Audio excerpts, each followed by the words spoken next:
Welcome, fellow night owl, to tonight's calm trip through history.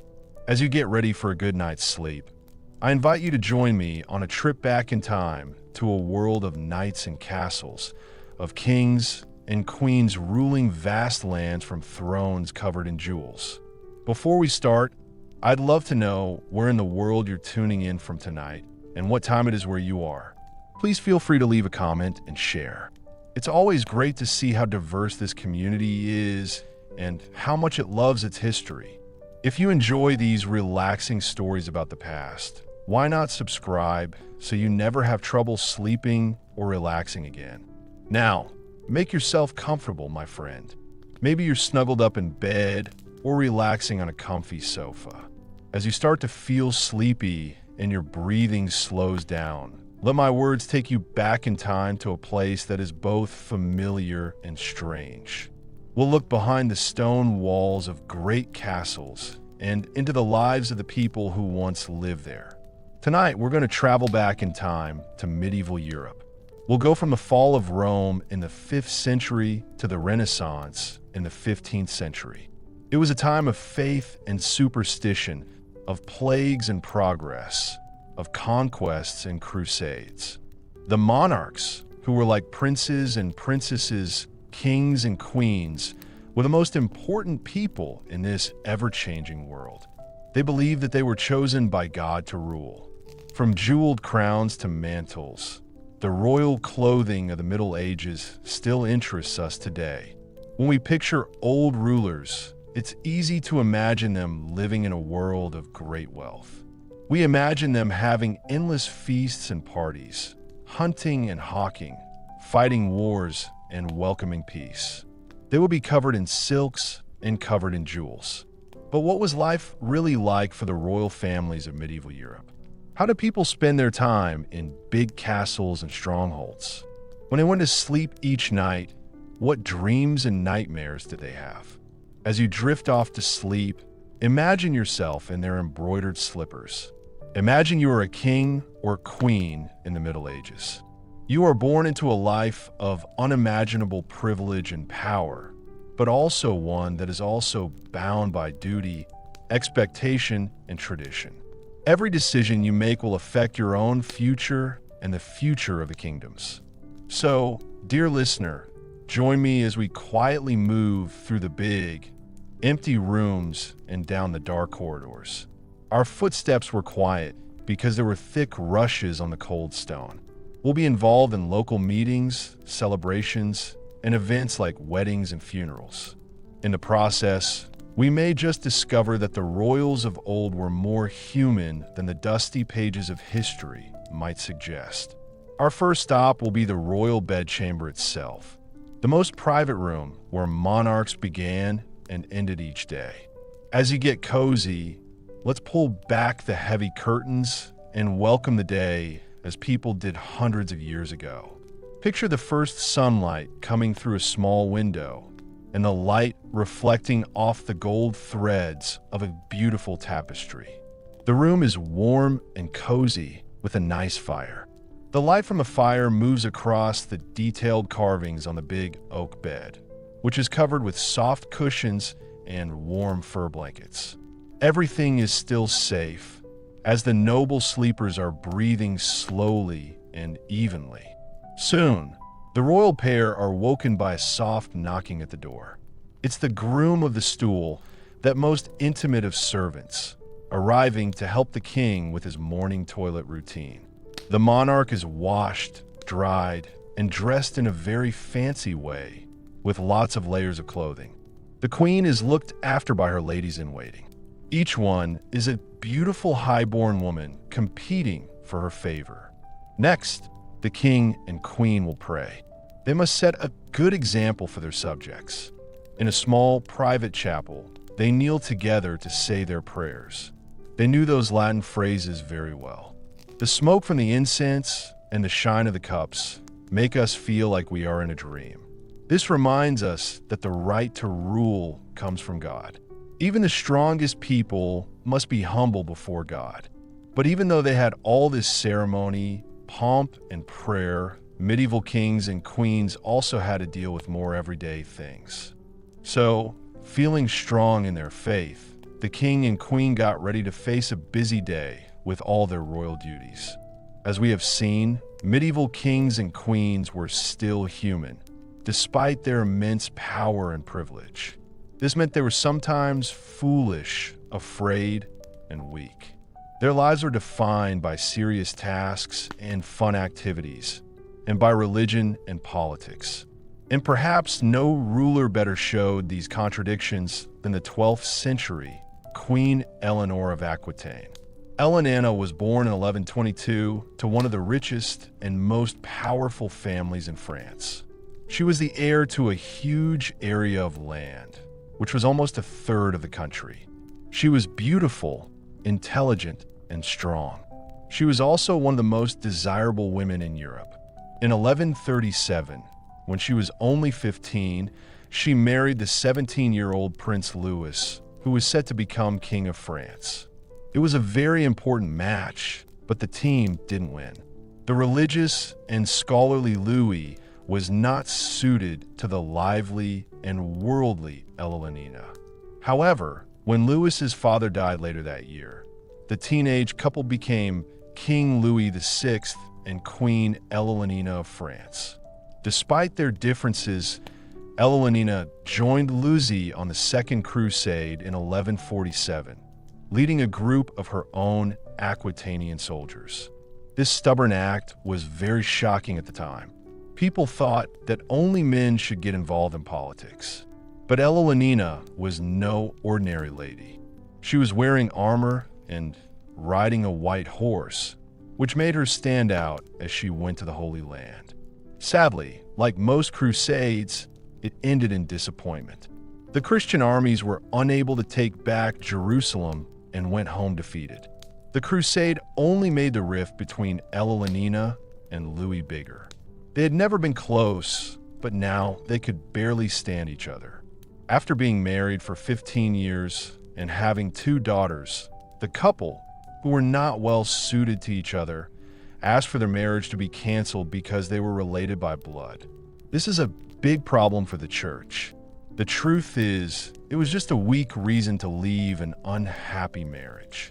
The Pope agreed to annul the marriage in 1152, and at the age of 30, Eleanor found herself single and ready to start a new relationship. But she didn't stay single for long.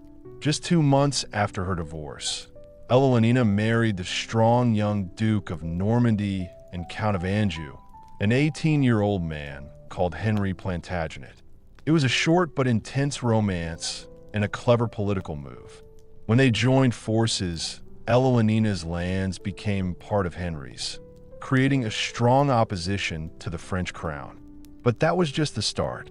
When Henry's cousin, King Stephen of England, died in 1154, Henry claimed the English throne and became King Henry II, with Eleanor as his queen.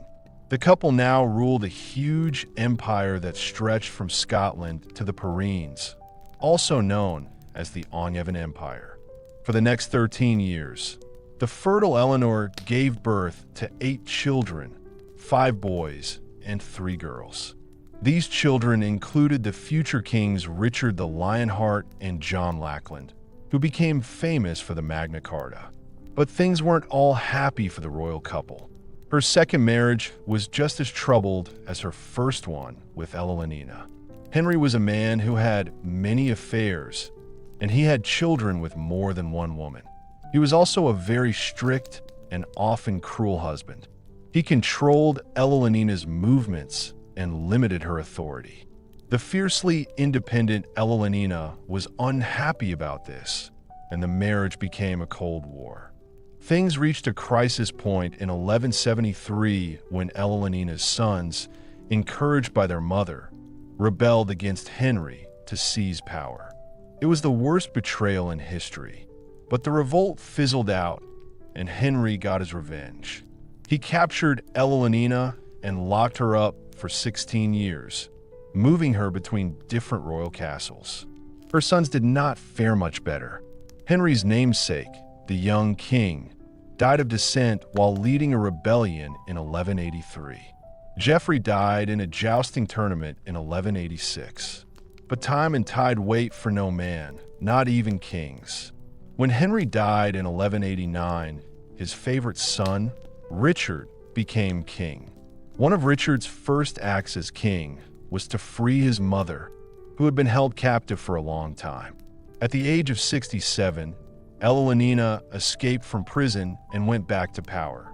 Richard was often away on his missions, so Eleanor was in charge of her son.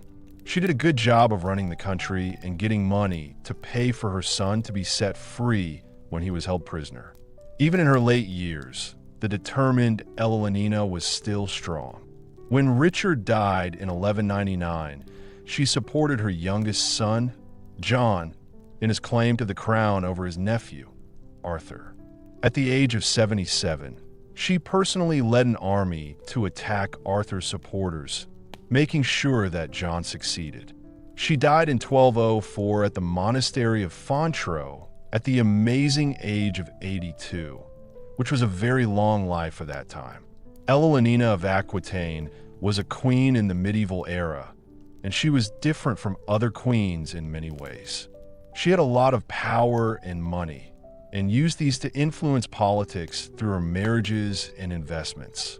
But she also had a difficult time with her husband and was in prison for 16 years. She was a woman who was not like other women, and she did not let what people expected of her stop her from doing what she wanted to do. She was a trendsetter, a trailblazer, a crusader, and a queen. She was also a mother and a monarch. Eleanor's life was like something from an epic novel, but her story is true. It shows the difficult lives of medieval kings and queens. As a member of the royal family, they had a lot of power and privilege. They also had many duties, including looking after their home and their religion. Eleanor showed these contradictions more than anyone else, dealing with them cleverly and with determination. Her legacy is still very important. Historians and novelists are still interested in her. We are still exploring the lives of other important rulers like Eleanor. We see a rich tapestry of medieval monarchy, a world of amazing food and religious observances, of huge castles and even bigger cathedrals, of arranged marriages and romantic affairs, a world where your reputation was everything and your family was your destiny. The crown was good, but also difficult. In short, a world that is both strangely strange and strangely familiar. Maybe that's why we're still so interested in the private lives of medieval kings and queens. It shows a view of a world that no longer exists, and it gives us a glimpse of what it was like for ordinary people. We can learn a lot from looking at how they did well and struggled, and what they did right and wrong. This means that their stories become our stories. Their history becomes our heritage. So, as we finish our trip through the world of medieval royalty, let's think about the lessons their lives can teach us. The problems of having power, the difficulties of being born into a rich family, the pressure to do well, but also the fact that people can still be kind and leave a mark on history. Even though they wore crowns and sat on thrones, they were still human and could make mistakes just like you and me. And now, dear listener, it is time for us to say goodbye to the golden palaces and candlelit halls of the past. I hope your dreams are full of images of grand castles and beautiful women, of courageous knights and wise rulers. And may you wake up feeling better and more appreciative of the old royals and the human race. Good night and sweet dreams. Edward III created the Order of the Garter, setting a new standard for the pageantry and chivalry that came to define royal life in the late Middle Ages. This important order of knighthood, with its fancy ceremonies, big parties, and special symbol of a blue sash, showed how medieval kings wanted to make their rule seem very grand. As we have seen, Edward and his queen, Philippa, were the rulers of a very exciting court at Windsor Castle. They surrounded themselves with the best artists, poets, and musicians of the time. But even though they were busy with all the celebrations, medieval rulers were also expected to be very religious. Religion was a big part of every part of life in the Middle Ages. This was especially true for monarchs who believed they were chosen by God to rule. A king or queen was seen as God's chosen person to lead the people. They were responsible for leading the people in both worldly and spiritual matters. So, medieval royalty were expected to be very good and religious. A normal day for a medieval king or queen would start with a church service in their fancy private chapel. A group of priests and religious leaders would go with them. Kings and queens would spend a lot of time praying, asking for their kingdom and their soul to be saved. The Book of Hours, a devotional text with lots of beautiful pictures, was a special book for many royals who would read it in private to think about. The religious calendar also determined much of the rhythm of life at the royal court. The year was filled with religious celebrations and periods of fasting that all members of the royal family were expected to observe. During Lent, the royal diet was limited to simple, meatless meals, similar to the fasting that Jesus did for 40 days in the desert. But it was during the big celebrations of Christmas and Easter that the religious devotion and splendor of medieval kings and queens reached its highest point. The king or queen would preside over grand ceremonies in the big cathedrals, wearing their best royal clothes and crowns. They would take communion before their subjects, who were wearing masks. They did this in front of clouds of incense. They said that they were the ultimate spiritual authority in the land. This public display of religion was very important for creating the idea that medieval rulers were holy and good, which they needed to make people think that they had the right to rule. By publicly showing respect for holy relics, giving money to churches and monasteries, and even going on holy pilgrimages and crusades, kings and queens wanted to make people think of them as good managers of Christian society. Louis IX of France is known as Saint Louis and is perhaps the best example of a pious medieval monarch. Louis was famous for being very religious and for living a very strict life. He would not eat for days on end, wore a hair shirt under his royal robes to show he was sorry for his sins, and even invited poor people to eat with him. He went on 2 missions to the Holy Land, but both turned out to be disasters. He died of a broken heart on the second one in Tunisia, but he became more and more famous for being a good person, and the Catholic Church made him a saint just 27 years after his death. But not all medieval rulers were like that. For every St. Louis, there was a king like Henry VIII of England who famously broke with the Catholic Church in order to divorce his first wife and went on to marry 5 more times. Pope Alexander VI, who ruled during the Renaissance, openly acknowledged his children he had had outside his marriage. He was also accused of making the Vatican a place of immorality. But for most medieval kings and queens, being religious and praying were very important parts of their lives. In the past, the line between religion and politics was very thin. Kings and queens were expected to be both temporal and spiritual leaders of their people. It was a big responsibility, and it could be hard for even the most dedicated ruler. The famous ruler Charlemagne, who ruled much of Western Europe in the 8th and 9th centuries, was said to have cried with emotion as he took communion on his deathbed. He felt the weight of his sins and the responsibility of being God's representative on earth. For medieval kings and queens, the beautiful clothes, the fancy meals, the silk-covered beds, and the people who flattered them might have been a nice break from thinking about serious issues. In the dim light of the royal chapel, the king or queen would kneel and pray at the altar. This must have made them feel very far away from the worldly things that worry us all. When we think about these rulers from the past and their religious moments, we remember that even the most important people can be human. Behind the crowns and scepters, the man trimmed robes and spoke in a very grand way.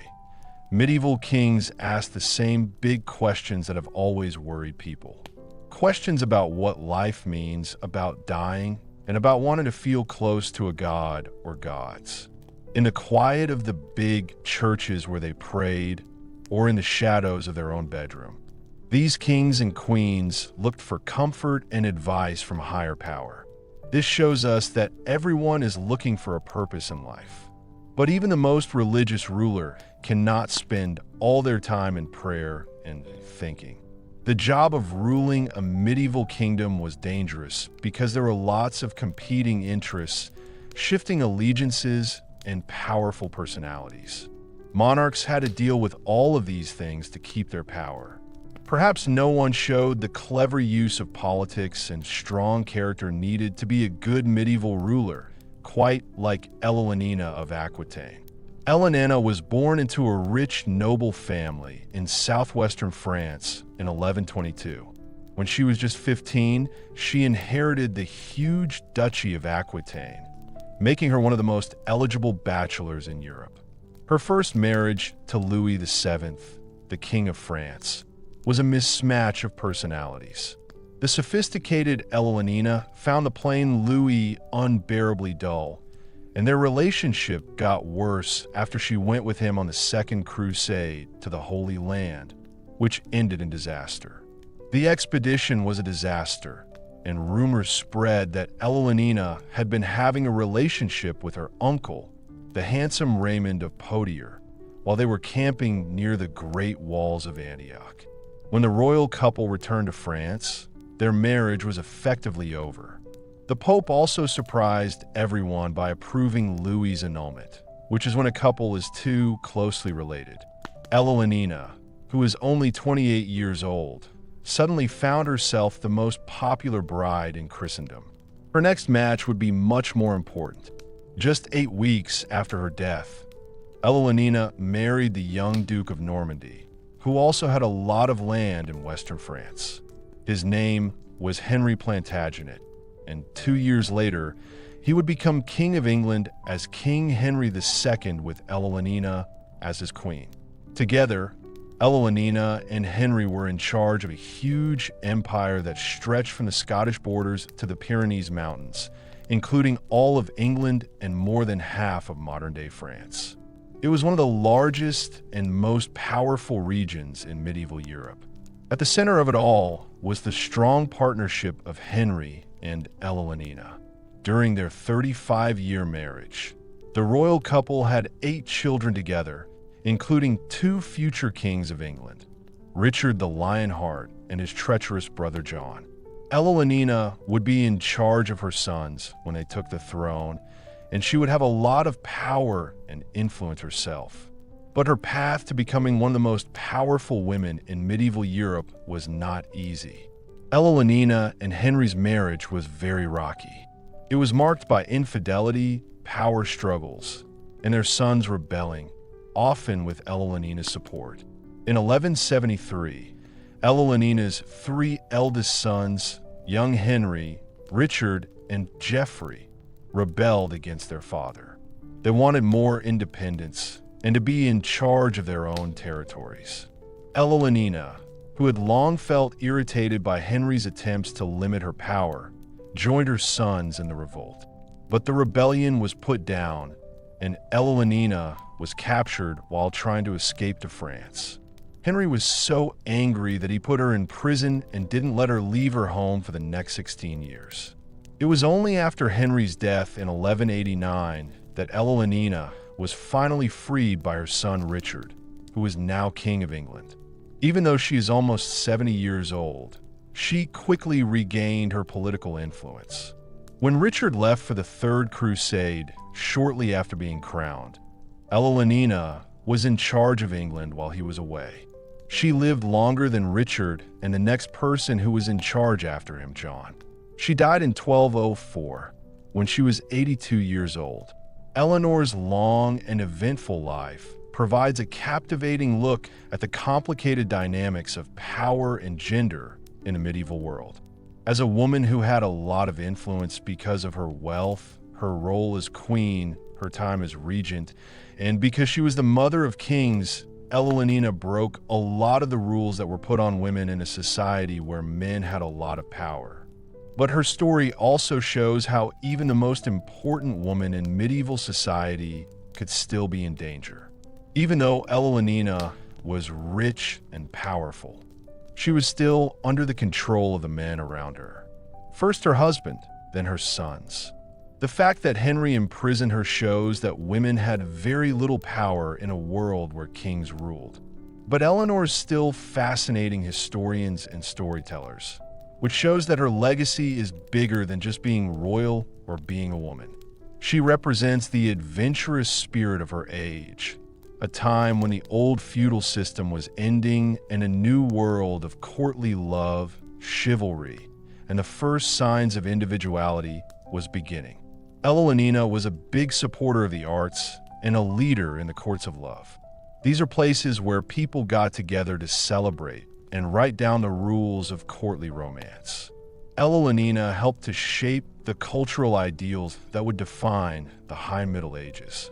We can see her influence in many different things, from the love poetry of the troubadours to the amazing cathedrals and illuminated manuscripts that still amaze us today.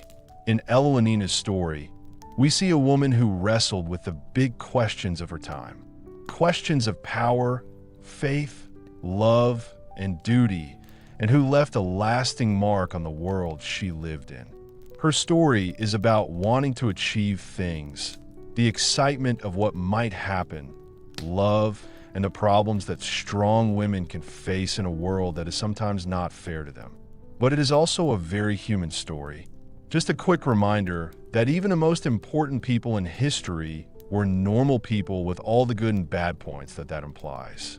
Imagine Eleanor relaxing in a castle chamber, lit by a candle. She's a strong and smart woman, but still has the same feelings and weaknesses as everyone else. As we drift off to sleep, let us dream of Eleanor and her world, a world of tall towers and flags flying in the wind, of tall churches and gardens with nice smells, of love and war, and the eternal fight for power.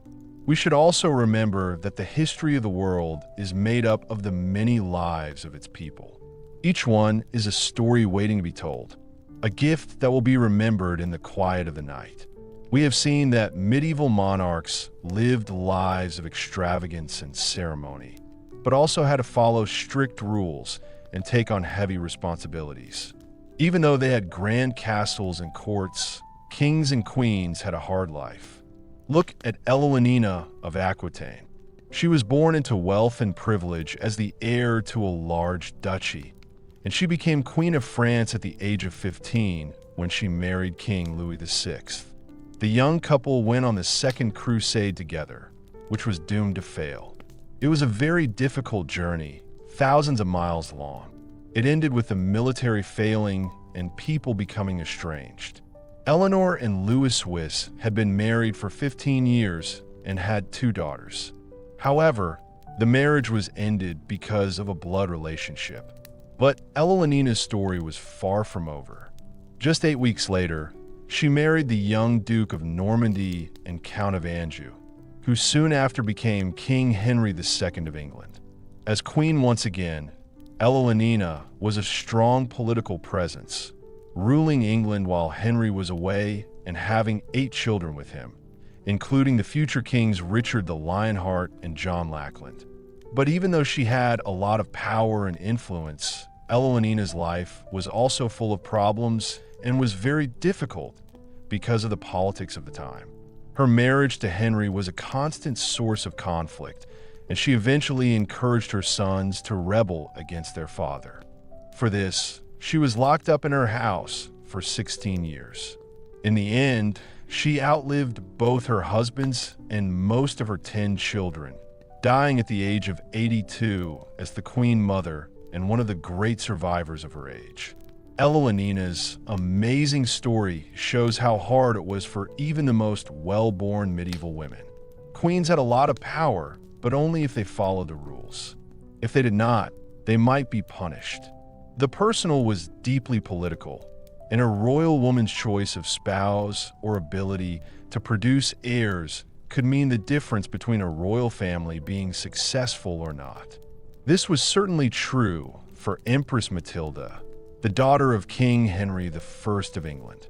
She was prepared for great things to happen to her from a young age. Matilda was married to the Holy Roman Emperor when she was a teenager. After her brother died in a shipwreck, she was brought back to England to be named her father's successor. But the barons did not want a woman to be their ruler. When Henry died, Matilda's cousin, Stephen of Blair, quickly tried to take the throne.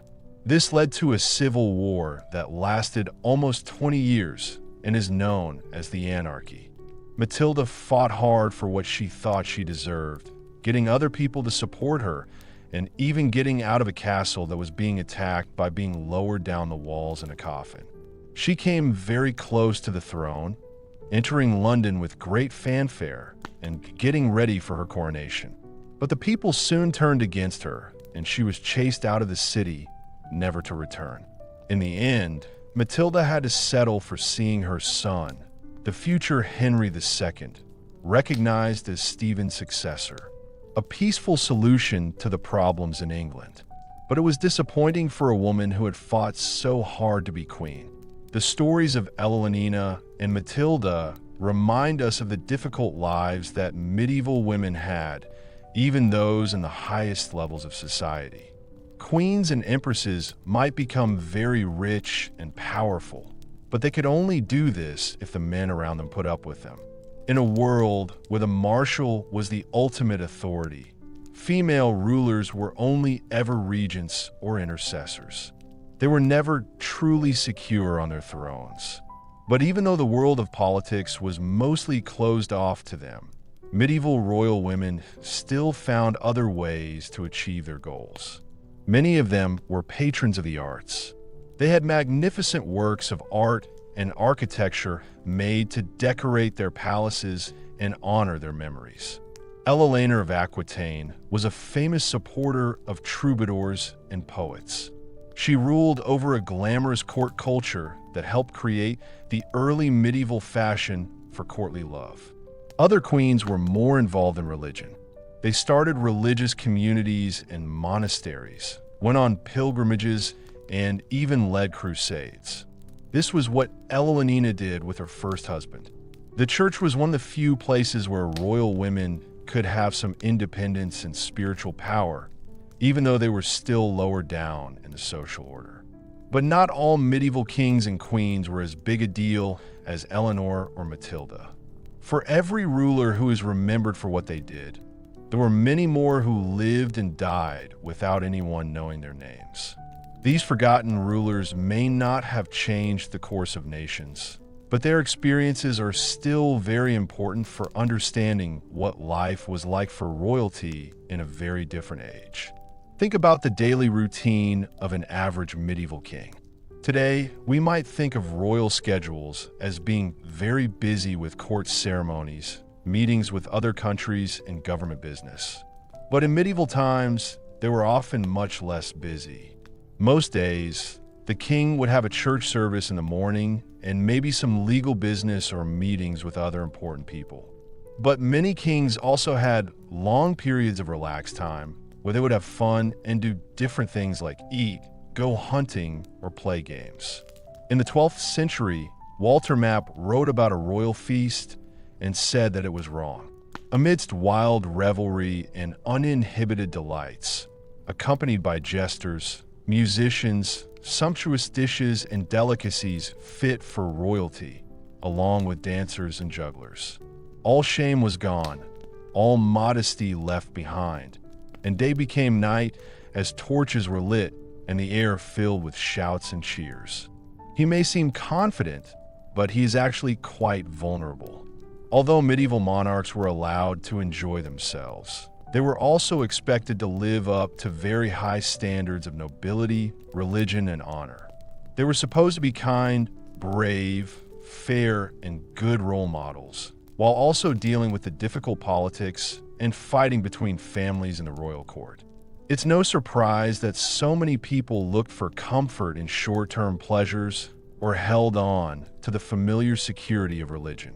What's most striking about the medieval monarchical experience is this. It's not about how far away it is from our own, but about its basic human qualities. When you take off the ermine robes and shining crowns, you find that the people are not so different from us. People who find it hard to balance what they feel they should be doing with what they really want to do. In medieval Europe, society was very rigidly divided into different levels. It might be tempting to think of royalty as being better than everyone else because they were born into their position. But if you look more closely at their lives, you'll see a different picture.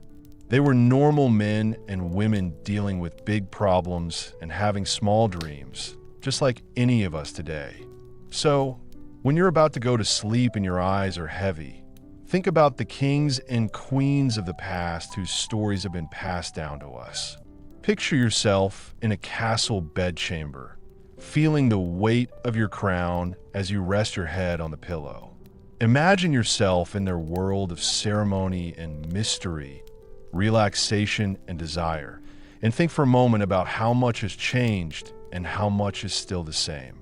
As we have seen, medieval monarchs had a lot of responsibilities and showed off their power in a grand way. But perhaps no ruler showed how easily royal power could be taken away like the 12th century Empress Matilda. She was born in 1102 to King Henry I of England and Matilda of Scotland. As a princess, she had a good childhood. She was only 8 years old when she got married to Henry V, the Holy Roman Emperor. The wedding was a big political event. At the imperial court in Germany, Matilda did very well.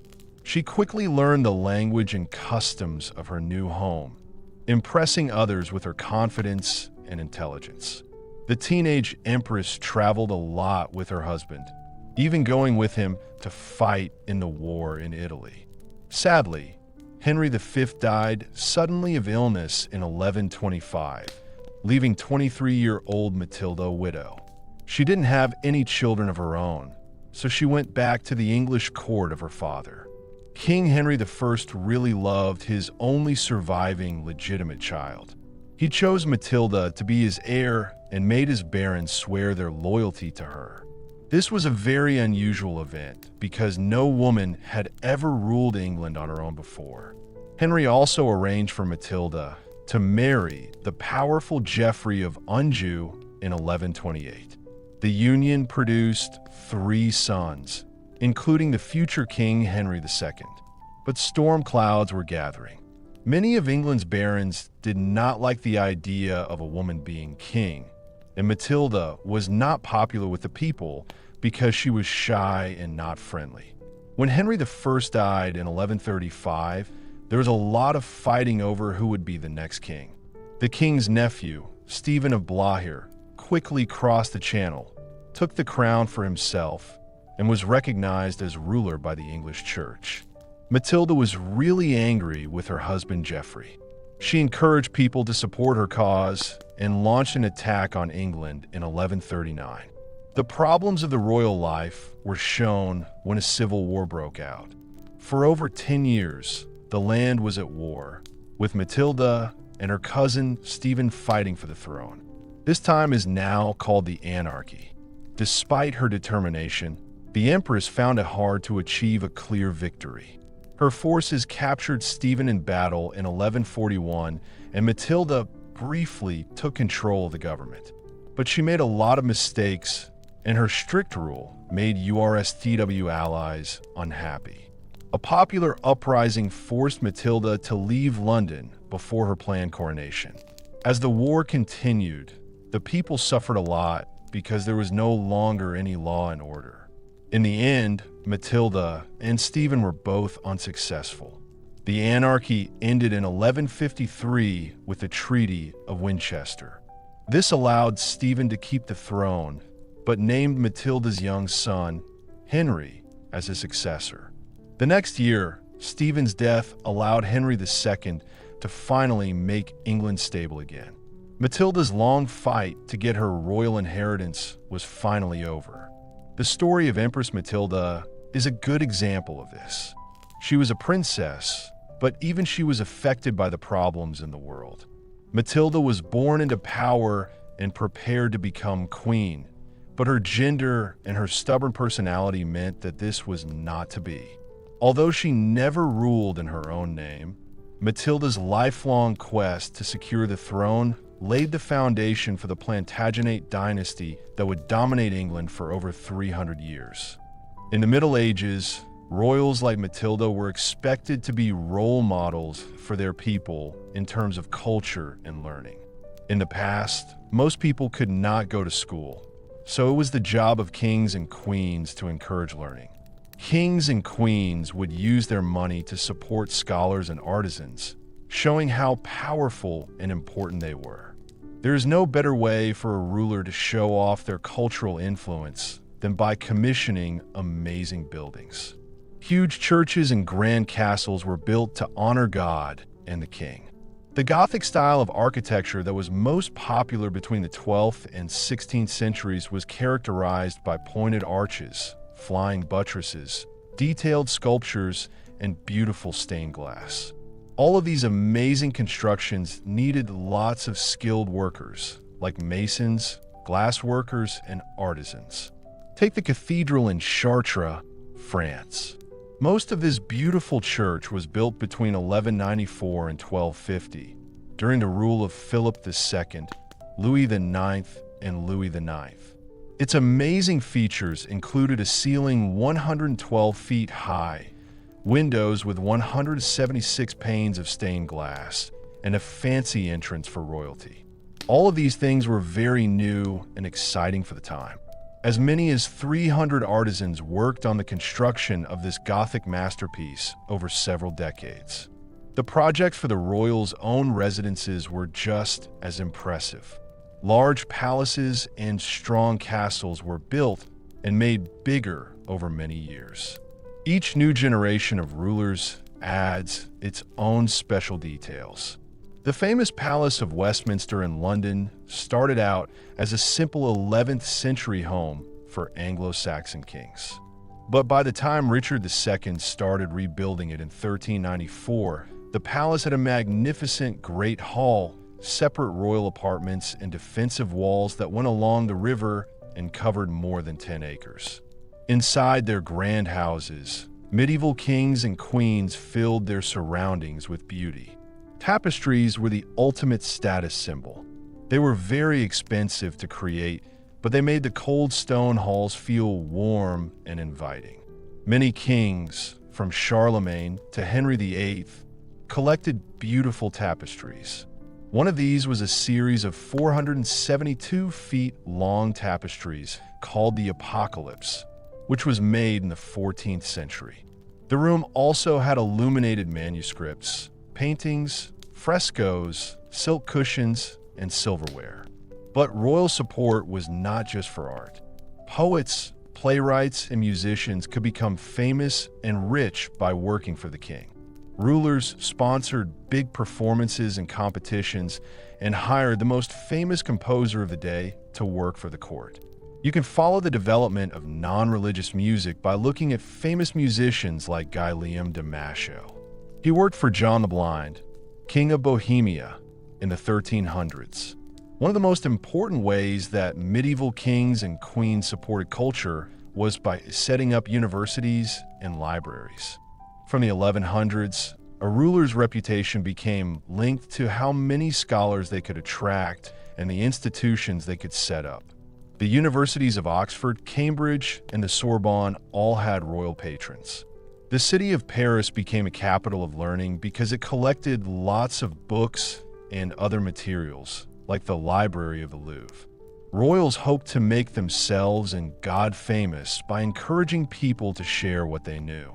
But not all cultural projects were as good as that. Entertaining the court was very important, and some rulers became famous for their huge parties that lasted for days.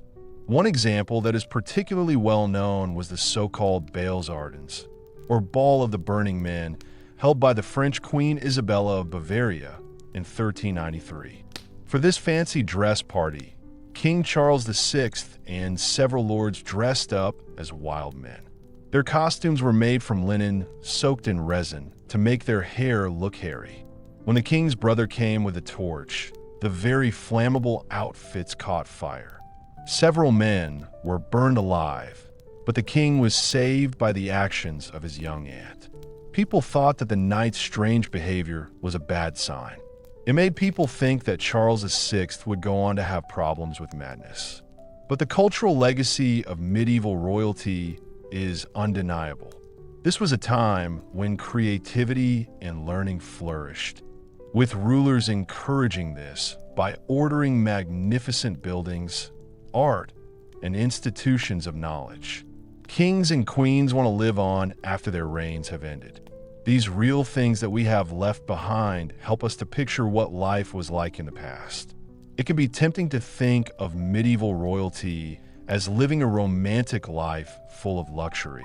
But in reality, even the most powerful rulers often had very limited freedom.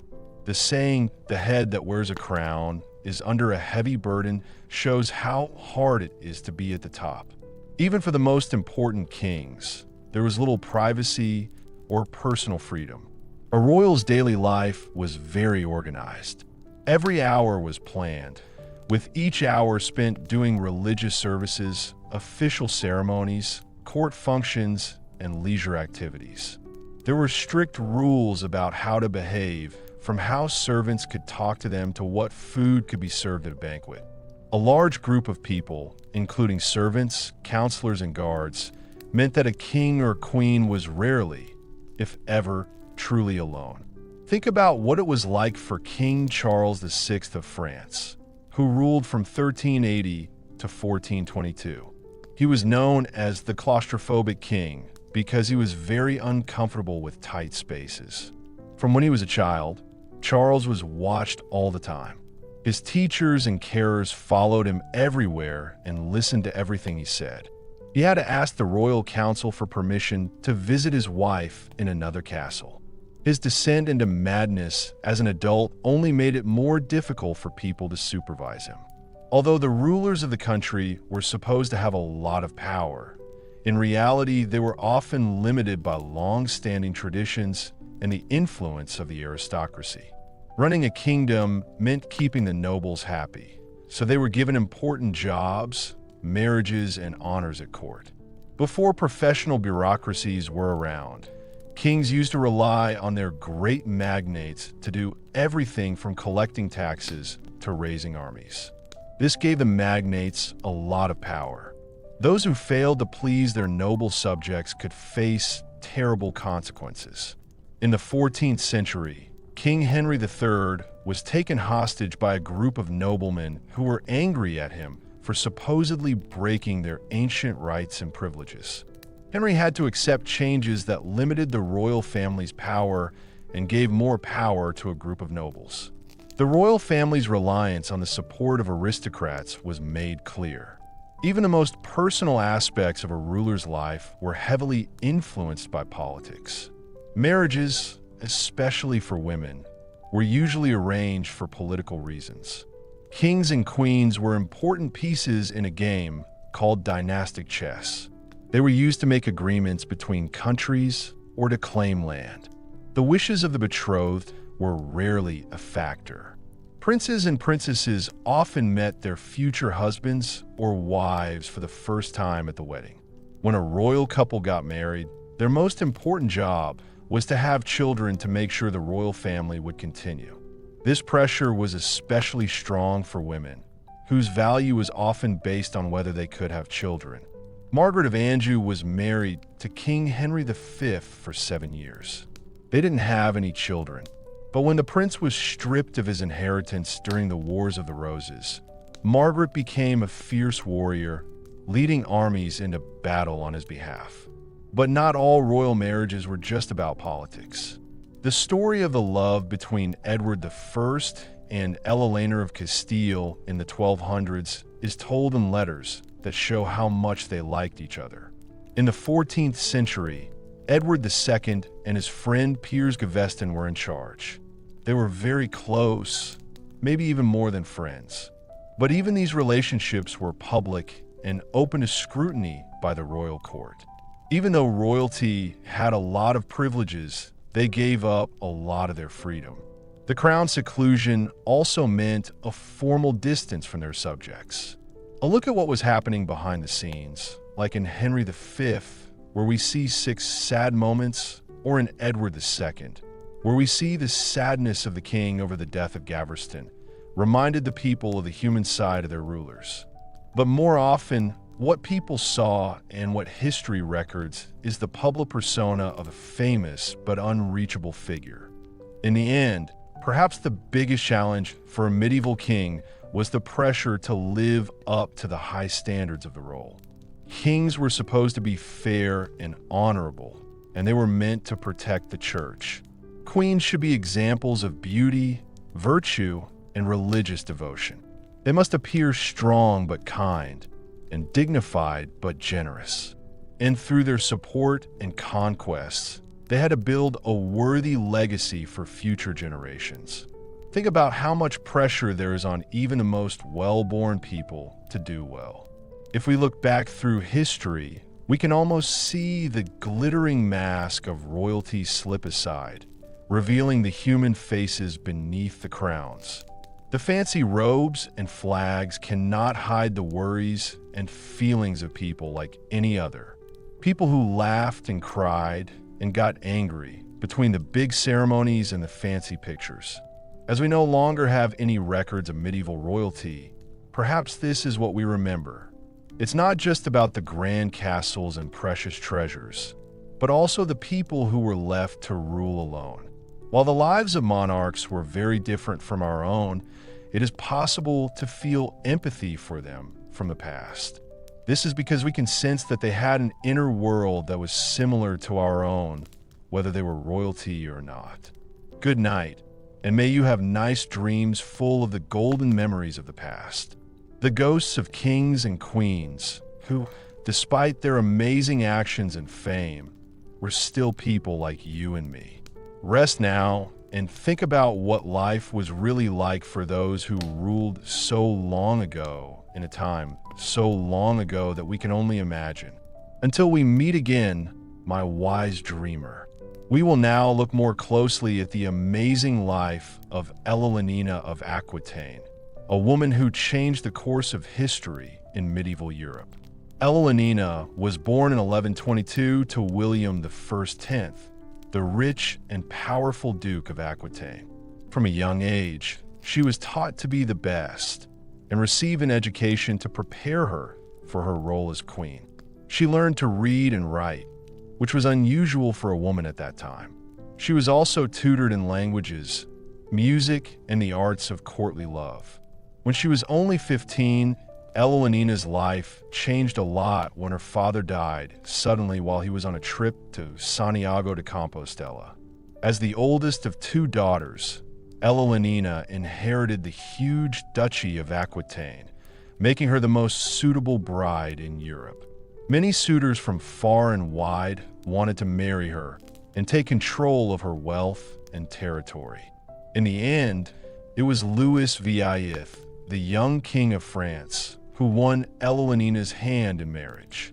They got married in 1137, just a few months after Louis became king. At first, the union seemed a good one, with Eleanor bringing money and culture to the French court. She started the troubadour tradition of courtly love, which was when she sponsored poets and musicians who sang about chivalry and romance. But even though Eleanor and Louis's marriage started off badly, it soon started to fall apart. Eleanor was a determined and self-sufficient woman who was used to being in charge of her own lands. She was annoyed by the rules that the conservative French court and the religious Louis had put on her. Louis did not approve of her spending a lot of money and enjoying the world. Things reached a crisis point in 1147 when Louis said he would lead the Second Crusade to the Holy Land. Eleanor, who was always keen to explore new places, insisted on going with him, along with a group of her friends and servants. The campaign was a disaster for the French army. Many soldiers died from disease and the harsh desert conditions. There were rumors that Eleanor had been having a relationship with her uncle Raymond of Poitiers, the Prince of Antioch. This was making her relationship with Louis even worse. When they went back to France, the royal couple's relationship was completely broken. They had been married for 15 years and had 2 daughters. They asked for the marriage to be canceled because they were third cousins. Pope Eugene III agreed to the annulment, meaning Eleanor could marry again. The choice of husband she makes this time will have even more significant consequences. Eleanor was divorced 8 weeks before she married Henry Plantagenet, Duke of Normandy and Count of Anjou, who would inherit the English throne. They joined together to create a huge empire that stretched from the Scottish border to the Pyrenees Mountains. This would eventually lead to the Plantagenet dynasty, which ruled England for more than 300 years. As Queen of England, Ellen was a strong partner to Henry II. She gave birth to 8 children, including 5 sons, and acted as regent when Henry was away fighting in a war. She continued to support the arts and learning, and is credited with establishing the Court of Love at Poitiers. This was a place where troubadours and poets gathered to debate the finer points of courtly romance. But Eleanor's relationship with Henry, like her marriage to Louis, was full of ups and downs. Henry was known for sleeping around a lot and having lots of children he didn't officially recognize. The couple often had arguments about important issues. In 1173, Eleanor's sons, led by the eldest, Henry the young king, rebelled against their father. They wanted more power and independence. Eleanor supported her sons in the revolt, which ultimately failed. Henry punished Eleanor by putting her in prison for 16 years and moving her from castle to castle to stop her from planning any more attacks. It was only after Henry's death in 1189 that Eleanor was finally set free. By then, she was 67 years old, but she was still full of energy and determination. She lived 15 years longer than Henry and helped her sons Richard I and John become kings of England. She also did important jobs like negotiating treaties and alliances, and even went to Spain to choose a wife for her grandson, who would later become Louis VI of France. Eleanor is remembered for supporting the arts and promoting the idea of courtly love. This legacy lasted long after her death in 1204, when she was 82 years old. The troubadour tradition she helped to start spread throughout Europe, influencing poetry, music, and literature for centuries to come. Her family, the Plantagenets, would later play a big part in English history. They were the ancestors of famous people like Edward I, Edward III, and Richard III. Eleanor of Aquitaine was a medieval queen who showed the contradictions and complexities of life for royalty. She was a very powerful and important woman, but she also had to deal with the moods and needs of the men in her life. She was a big fan of the arts and was also a big supporter of courtly love. But she was also a clever political operator. She used her money and contacts to help herself and her children. During her long and eventful life, Eleanor skillfully and determinedly dealt with the dangerous world of medieval politics, leaving a lasting impact on the history of England and France. She is still a very interesting person. She was a woman who went against the ideas of her time and left a legacy that is still important more than 800 years after her death. As we move on to explore other aspects of royal life in medieval times, it's worth remembering Eleanor's story. She had a lot of privilege and power, but also faced many challenges and difficulties.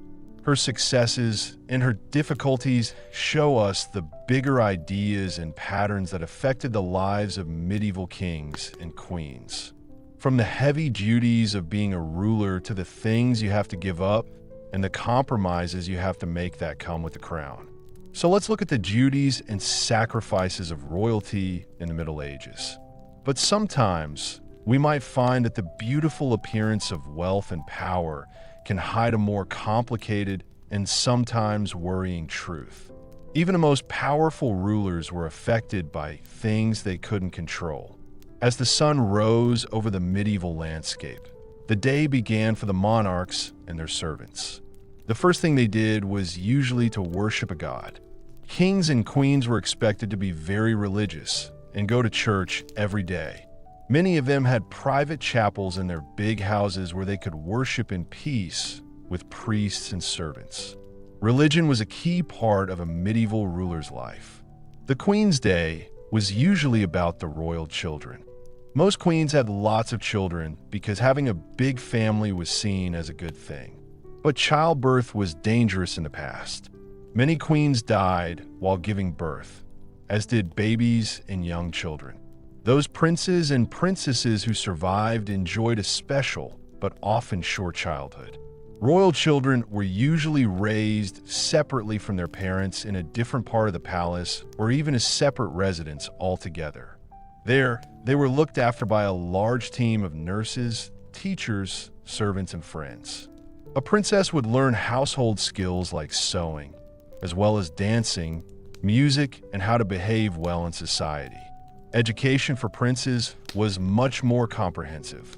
It included military training as well as academic subjects such as languages, mathematics, law, and history. All of them were taught a lot about religion and how to behave in a court setting. But perhaps the most important lessons were in the politics of royal families. From a young age, royal children knew that their marriages would be arranged for political reasons. These marriages were arranged to create alliances or bring powerful territories under the family's control. Romance was a luxury that royalty could rarely afford. Some royal children were engaged before they were even born. They are more interested in the good of the realm than their own happiness. One well-known example of a childhood friendship that changed history is that of Eleanor of Aquitaine. Eleanor was born around 1122. She was the oldest daughter of William, Duke of Aquitaine. William owned the largest and richest province in what is now France. Eleanor was a happy and spirited woman. She was very popular as a potential wife. She married the future King Louis VI of France when she was only about 15 years old. Eleanor was beautiful, rich, and strong-willed. She was not happy being a quiet queen. When her religious husband Louis went to fight in the Holy Land in 1147, many people were shocked that Eleanor wanted to go with him. She set out in a grand procession, accompanied by hundreds of her ladies in armor and carrying a lance. But the campaign did not go well for the French, and Louis and Eleanor's marriage became difficult, partly because she could not have a son. Things got serious after they got back, and Eleanor asked for a divorce because they were too closely related. The embarrassed Louis agreed, and their marriage was dissolved in 1152, leaving Eleanor single and in possession of her huge inheritance from Aquitaine. Because she was a great heir, Eleanor was a very popular woman in medieval times. She soon married a lively young nobleman called Henry, who 2 years later became King of England as Henry II. Eleanor had 8 children with him, including 5 sons. 2 of these sons would become kings. But as Eleanor got older, her relationship with Henry got worse. Henry was known for being violent and unfaithful.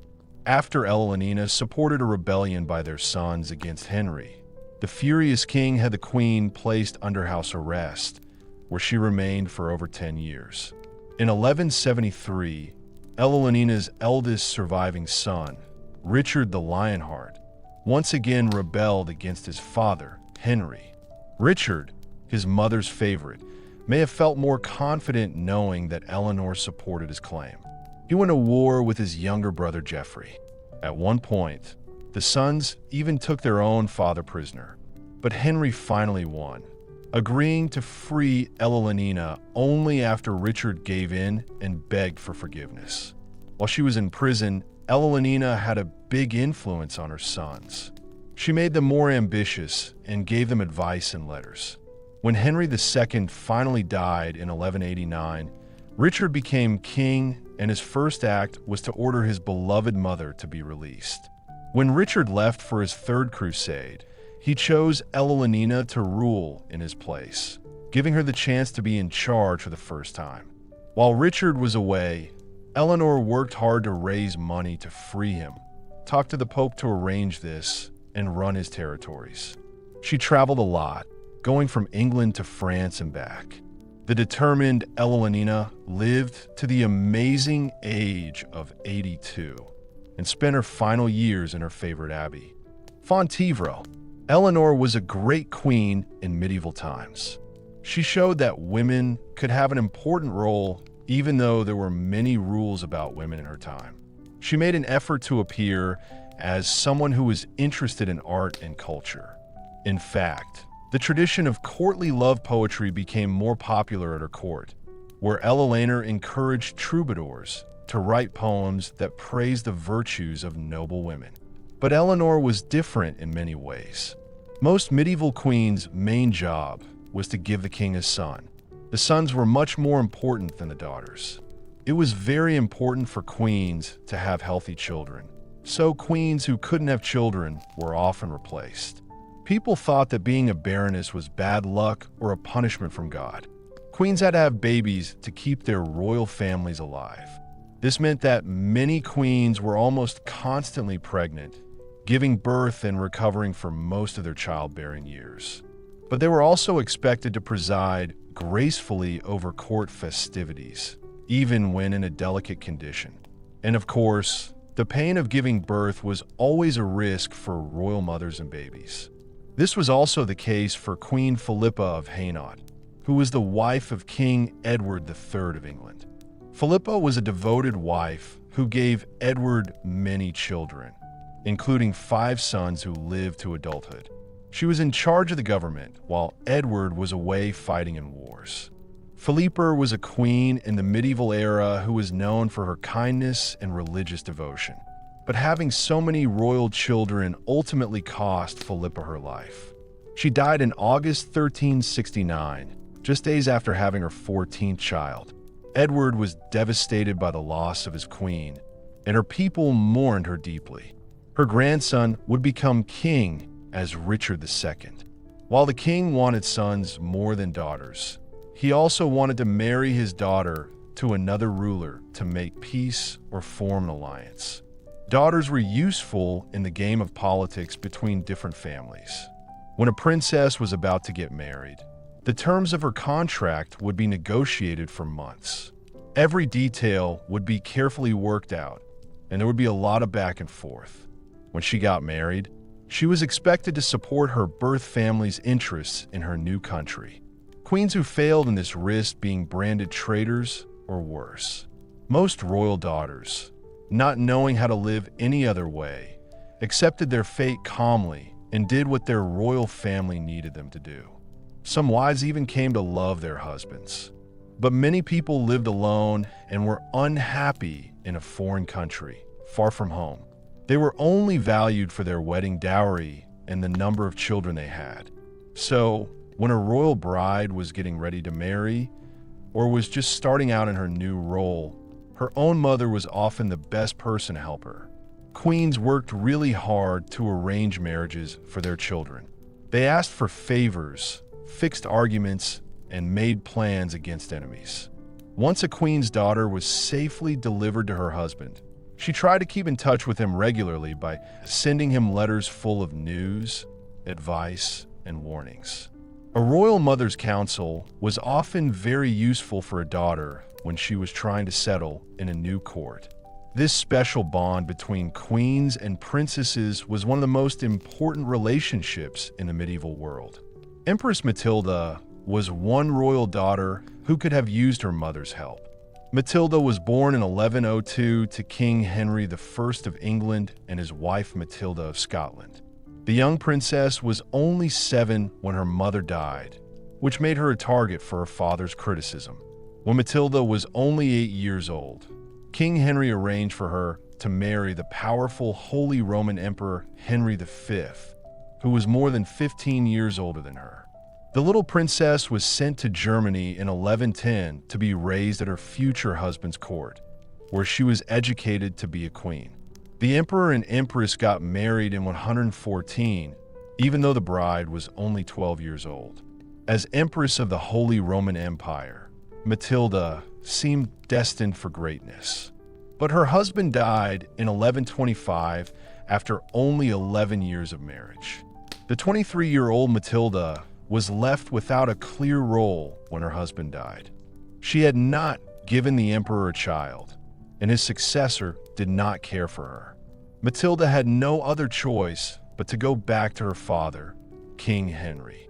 Things got even worse for Matilda when her younger brother, Henry's only legitimate son, drowned in the terrible White Ship disaster of 1120. Henry had no clear heir, and many of his barons did not like the idea of a woman inheriting the throne. But Henry carried on with his plan. King Henry was determined to make his barons accept Matilda as his heir. He made them promise to do this. He then set up a second marriage for the unwilling Matilda. This time, it's Geoffrey of Anjou, who is 13 years younger.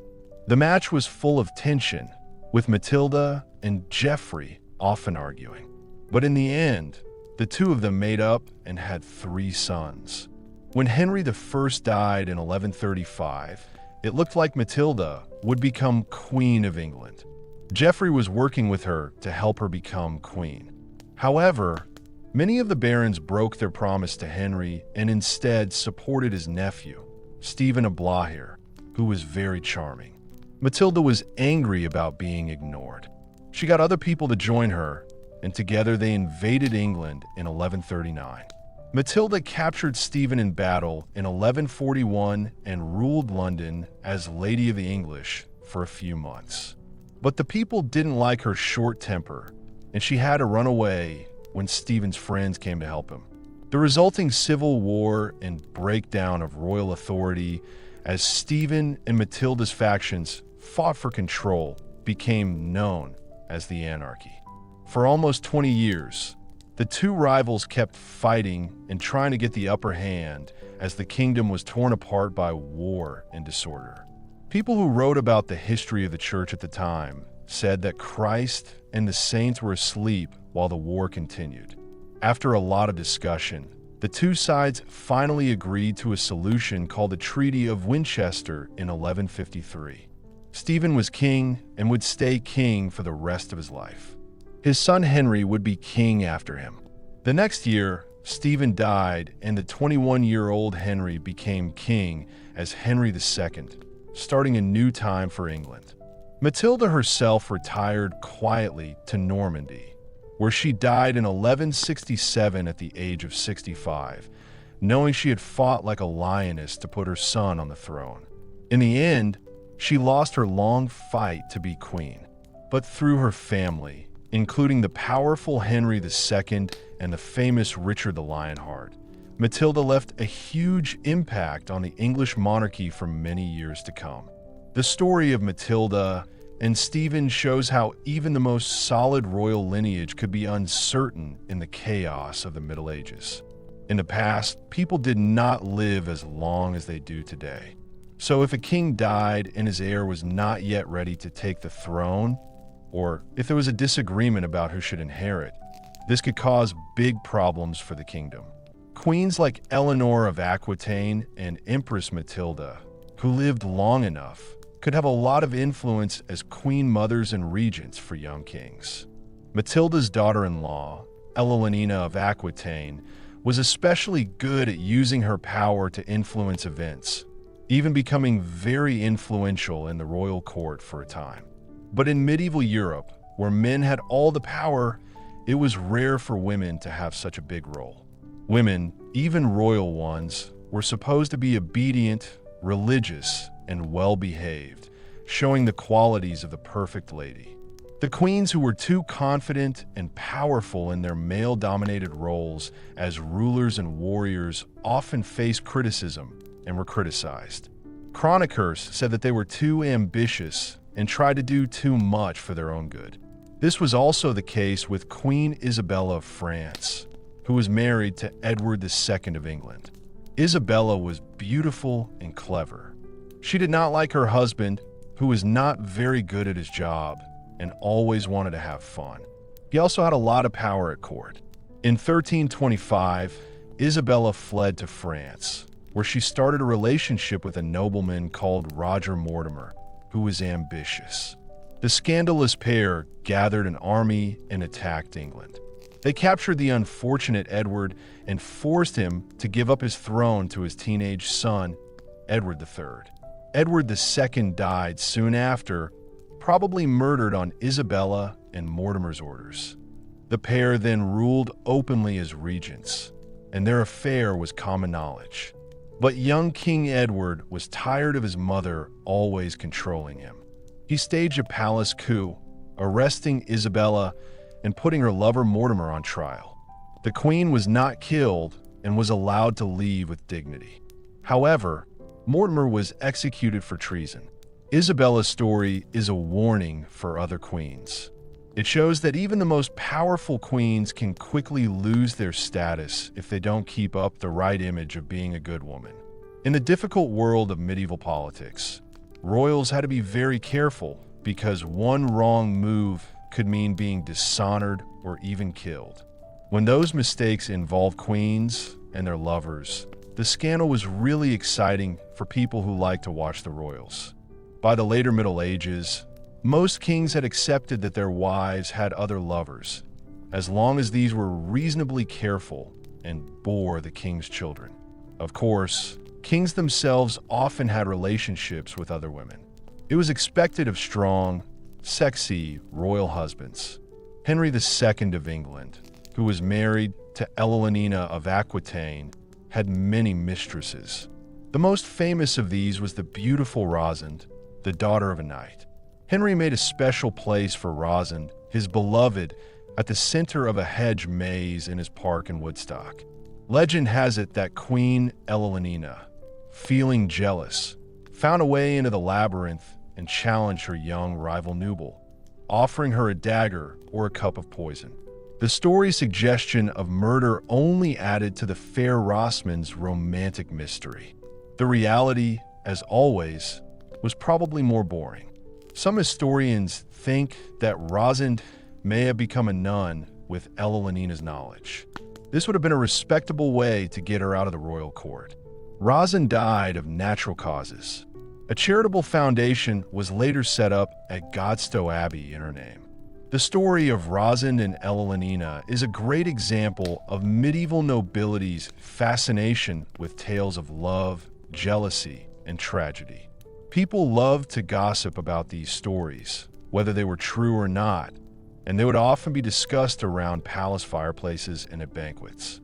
So where did medieval royals do most of their cheating and scheming? Most of it happened at their favorite royal palaces and strongholds.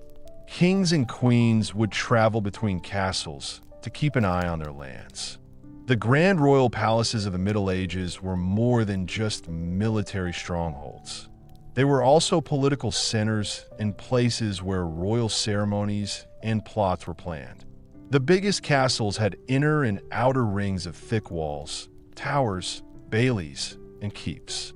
Inside, there were big living spaces with rich tapestries, nice furniture, and valuable plates.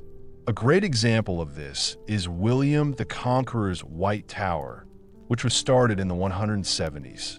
It was the first and largest building of the Tower of London. The White Tower was built to intimidate William's new English subjects, but it was also used as a royal residence. It had a grand hall, stately rooms, and a beautiful chapel.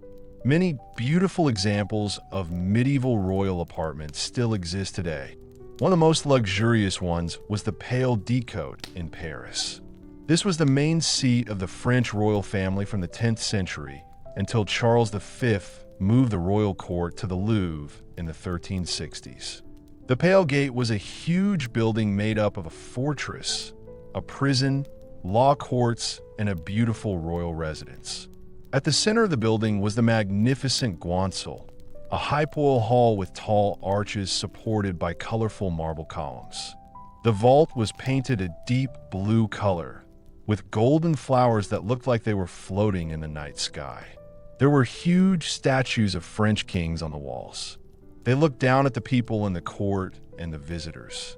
The Grand Salon was mostly destroyed by a fire in 1618, but we can still see one of its beautiful side rooms. The Fairy Tale of S. Chapelle. This beautiful Gothic chapel was built by King Louis IX in the 1240s to house the supposed crown of thorns and other relics of Jesus. The Sainte-Chapelle is famous for its amazing stained glass windows. A huge, brightly colored space, almost 100 feet above the marble floor. Bright scenes from the Old Testament and the Passion Cycle attract the eye, a wash of color. Life for royalty in medieval times was very different from that of ordinary people. While kings and queens had lives of privilege, full of luxury and power beyond imagining, they also carried heavy responsibilities and were expected to do a lot. Their daily lives were very formal, with lots of rules, jobs to do, and people watching what they did all the time. The royal lifestyle was both luxurious and demanding, with a perfect appearance hiding the very human struggles within. Perhaps no queen better shows the strange sides of being royal than Queen Philippa of England. She was devoted to her husband, Edward III, and they had 12 children together. The young Philippa was born in what is now modern-day Belgium to a noble family from Hull. At the age of 13, she traveled to England to marry the 15-year-old Edward. It was an arranged marriage, as was common at the time, and it was arranged to create a political alliance between the two lands. But despite its practical beginnings, the union would grow into a very loving and important partnership. Edward and Philippa's marriage was very important during a difficult time for the English royal family. Not long after he became king, Edward got England involved in a war with France that lasted 100 years. This was because of his mother's claim to the French throne. As he led armies across the Channel year after year, Philip often served as regent in his stead, capably governing the realm. People respected her a lot because she was wise, kind, and generous. She was a queen who was well-liked and respected, and who represented the beliefs of the time. But Philip's life was not at all like the peaceful family life of her poorest followers. When she wasn't busy with official business, she was often pregnant and stuck in her room for long periods of time. Childbirth was dangerous, even for queens. Sadly, not all of Philip's babies would survive being born. Those who did were raised in strict and formal surroundings, with every moment planned and supervised. The wildness of childhood is calmed by manners. Looking after children was tiring, but it was Philip's main job and made him and his family proud. Her sons would go on to become the well-known Black Prince and the influential John of Gaunt. She taught her daughters to be kind and smart, so they would be good queens. In a time when the most important job of a royal woman was to make sure the king's children were born, Philippa did very well. But she wanted to be more than just a queen. She became a true partner to Edward and a powerful influence in her own right. When he wasn't busy with work or family, Philip liked to enjoy the fancy activities and shows of the royal court. She loved expensive clothes and was known to have a wardrobe full of the best and most luxurious items. She looked regal, even compared to the rich and famous of the 14th century, adorned in jewels and flowing gowns. Music was another thing he loved. Her court was always full of musicians and troubadours. She was a well-known lover of art and learning. She collected beautiful books and objects from the continent. But Philippa also took her Christian faith very seriously, as any queen in medieval times would. She spent a lot of time praying and going to church services in the royal chapel. She also gave a lot of money to charity, which was appropriate for her position. People were very impressed with how much she cared about poor people and she helped convents, hospitals, and places that made weapons in England. She was always asking the king to show mercy on behalf of prisoners or to pardon criminals. She was a kind and calm presence on the throne. Even queens, famous for their virtue, had to be careful, balancing religious devotion and family responsibility with majestic elegance and kindness. Whether she was living in luxurious apartments with many servants or on her knees in church, Philippa had to be the perfect queen. She was kind but also strong and admirable in every way. Edward seemed to love her very much, and he was mostly faithful to her. He was very sad when she died, but he would have a mistress while she was still alive. You can only expect so much from a king. This was the main problem for a queen. She must look very majestic, but actually, even her marriage was a political agreement first and foremost. She must have as many heirs as possible and raise them to rule, but she will never be able to see them or experience the simple pleasures of childhood with them. She has to speak up for her people, but she mustn't forget that she is much better than them. She enjoyed things that most people could only dream of, but she might lose them at any time if she felt like it.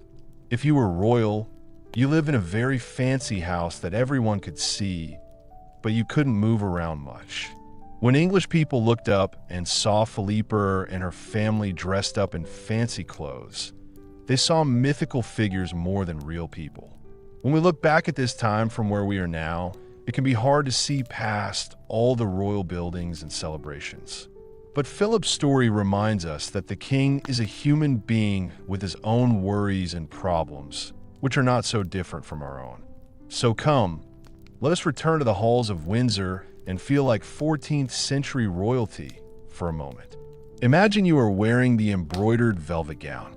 Rubies and sapphires sparkle on your neck, and a golden circle is on your forehead.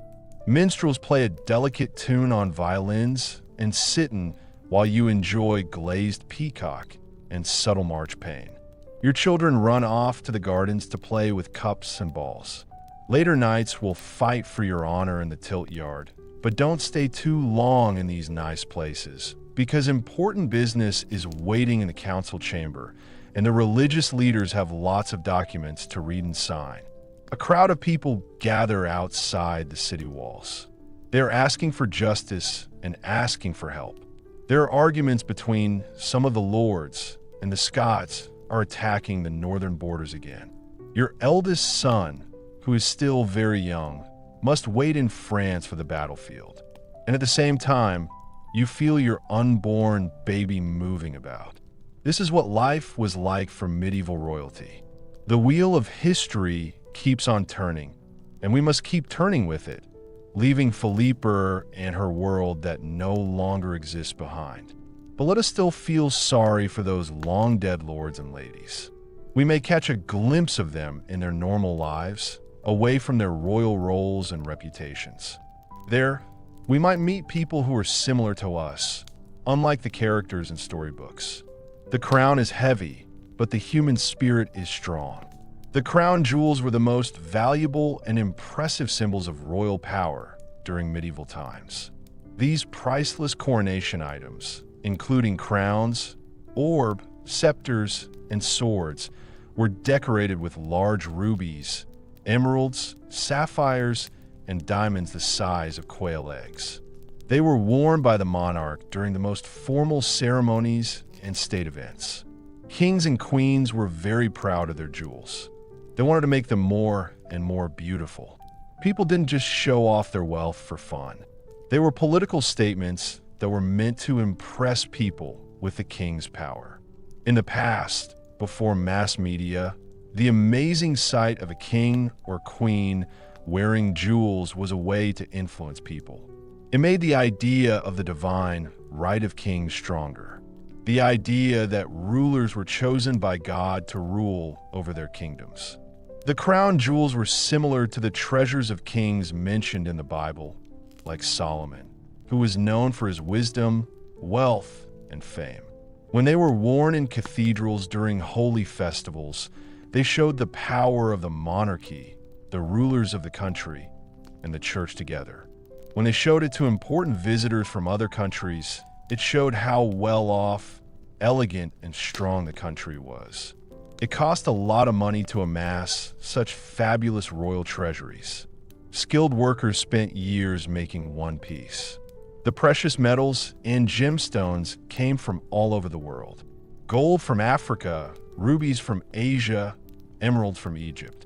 The jewels have a special story to tell, and their origins being so far away only make them more interesting. The best medieval goldsmiths and gem cutters were brought to the royal courts because the rulers offered them good pay, big workshops, and important titles. In some places, these craftspeople were treated like priests. They had secret knowledge of metallurgy, the process of working with metals, and gem cutting, which was similar to alchemy, the study of chemistry in ancient times. Different cultures developed their own styles of royal regalia. The Holy Roman emperors wore a special crown that had 8 sides, shaped like the walls of Jerusalem. The Byzantines liked pendilia, which were decorated with jewels and hung from the ruler's crown over his cheeks and ears. English kings often used scepters with a cross or dove on top. This was a symbol of justice and peace. It was very important to protect these valuable royal items.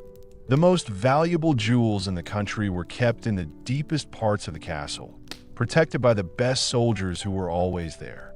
Just handling them without permission was seen as a serious crime. But even the most vigilant guards could not resist the sparkle of the jewels. In 1303, the treasury at Westminster Abbey was robbed.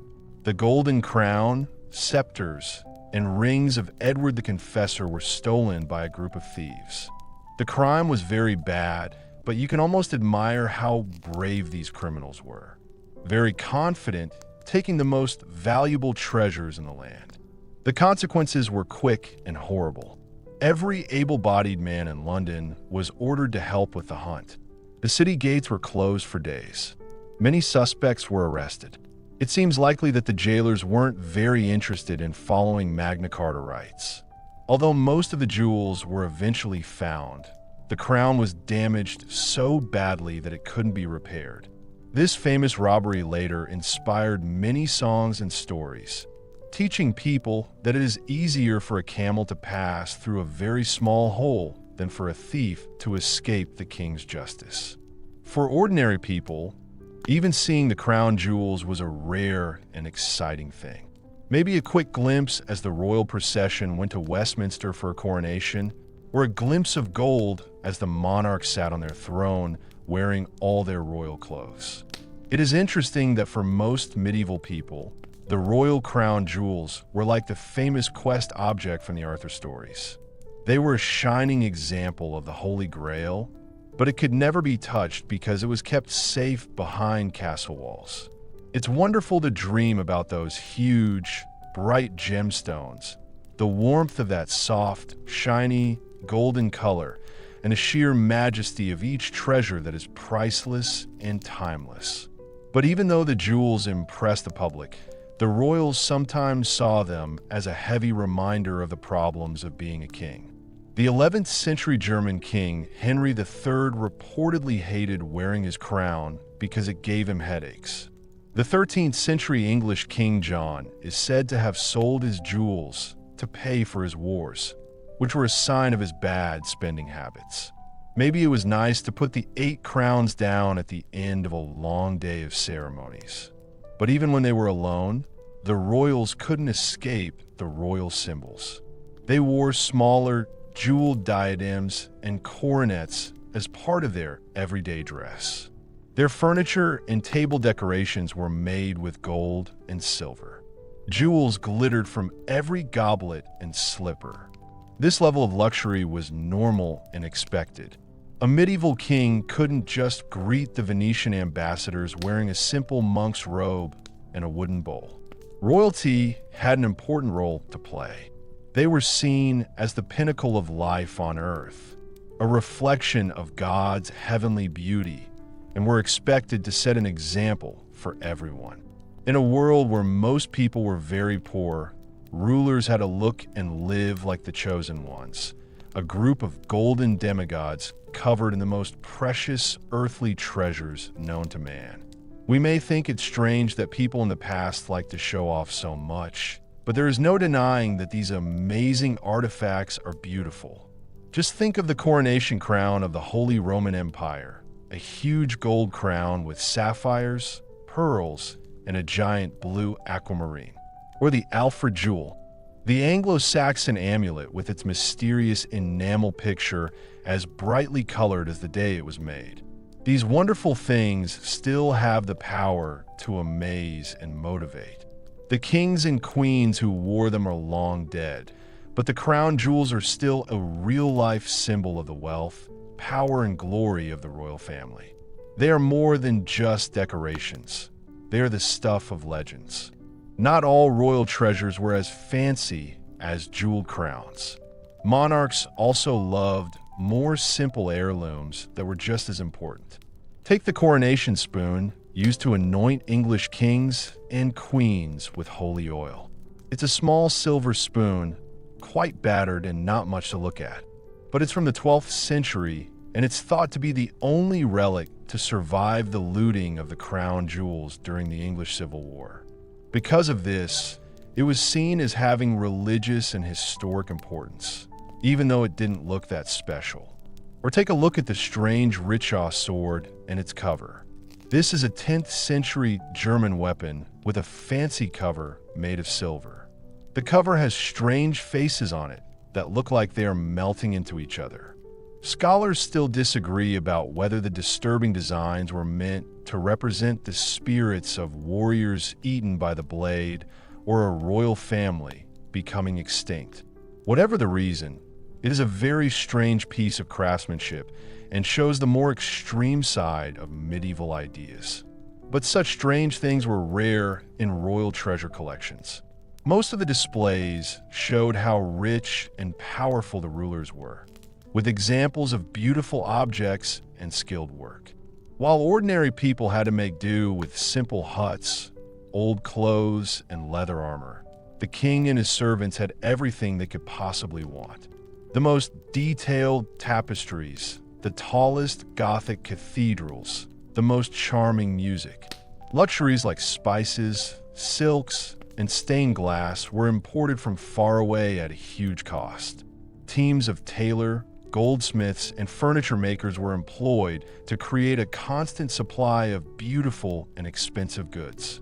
The royal wardrobe alone was big enough to provide clothes for a small city.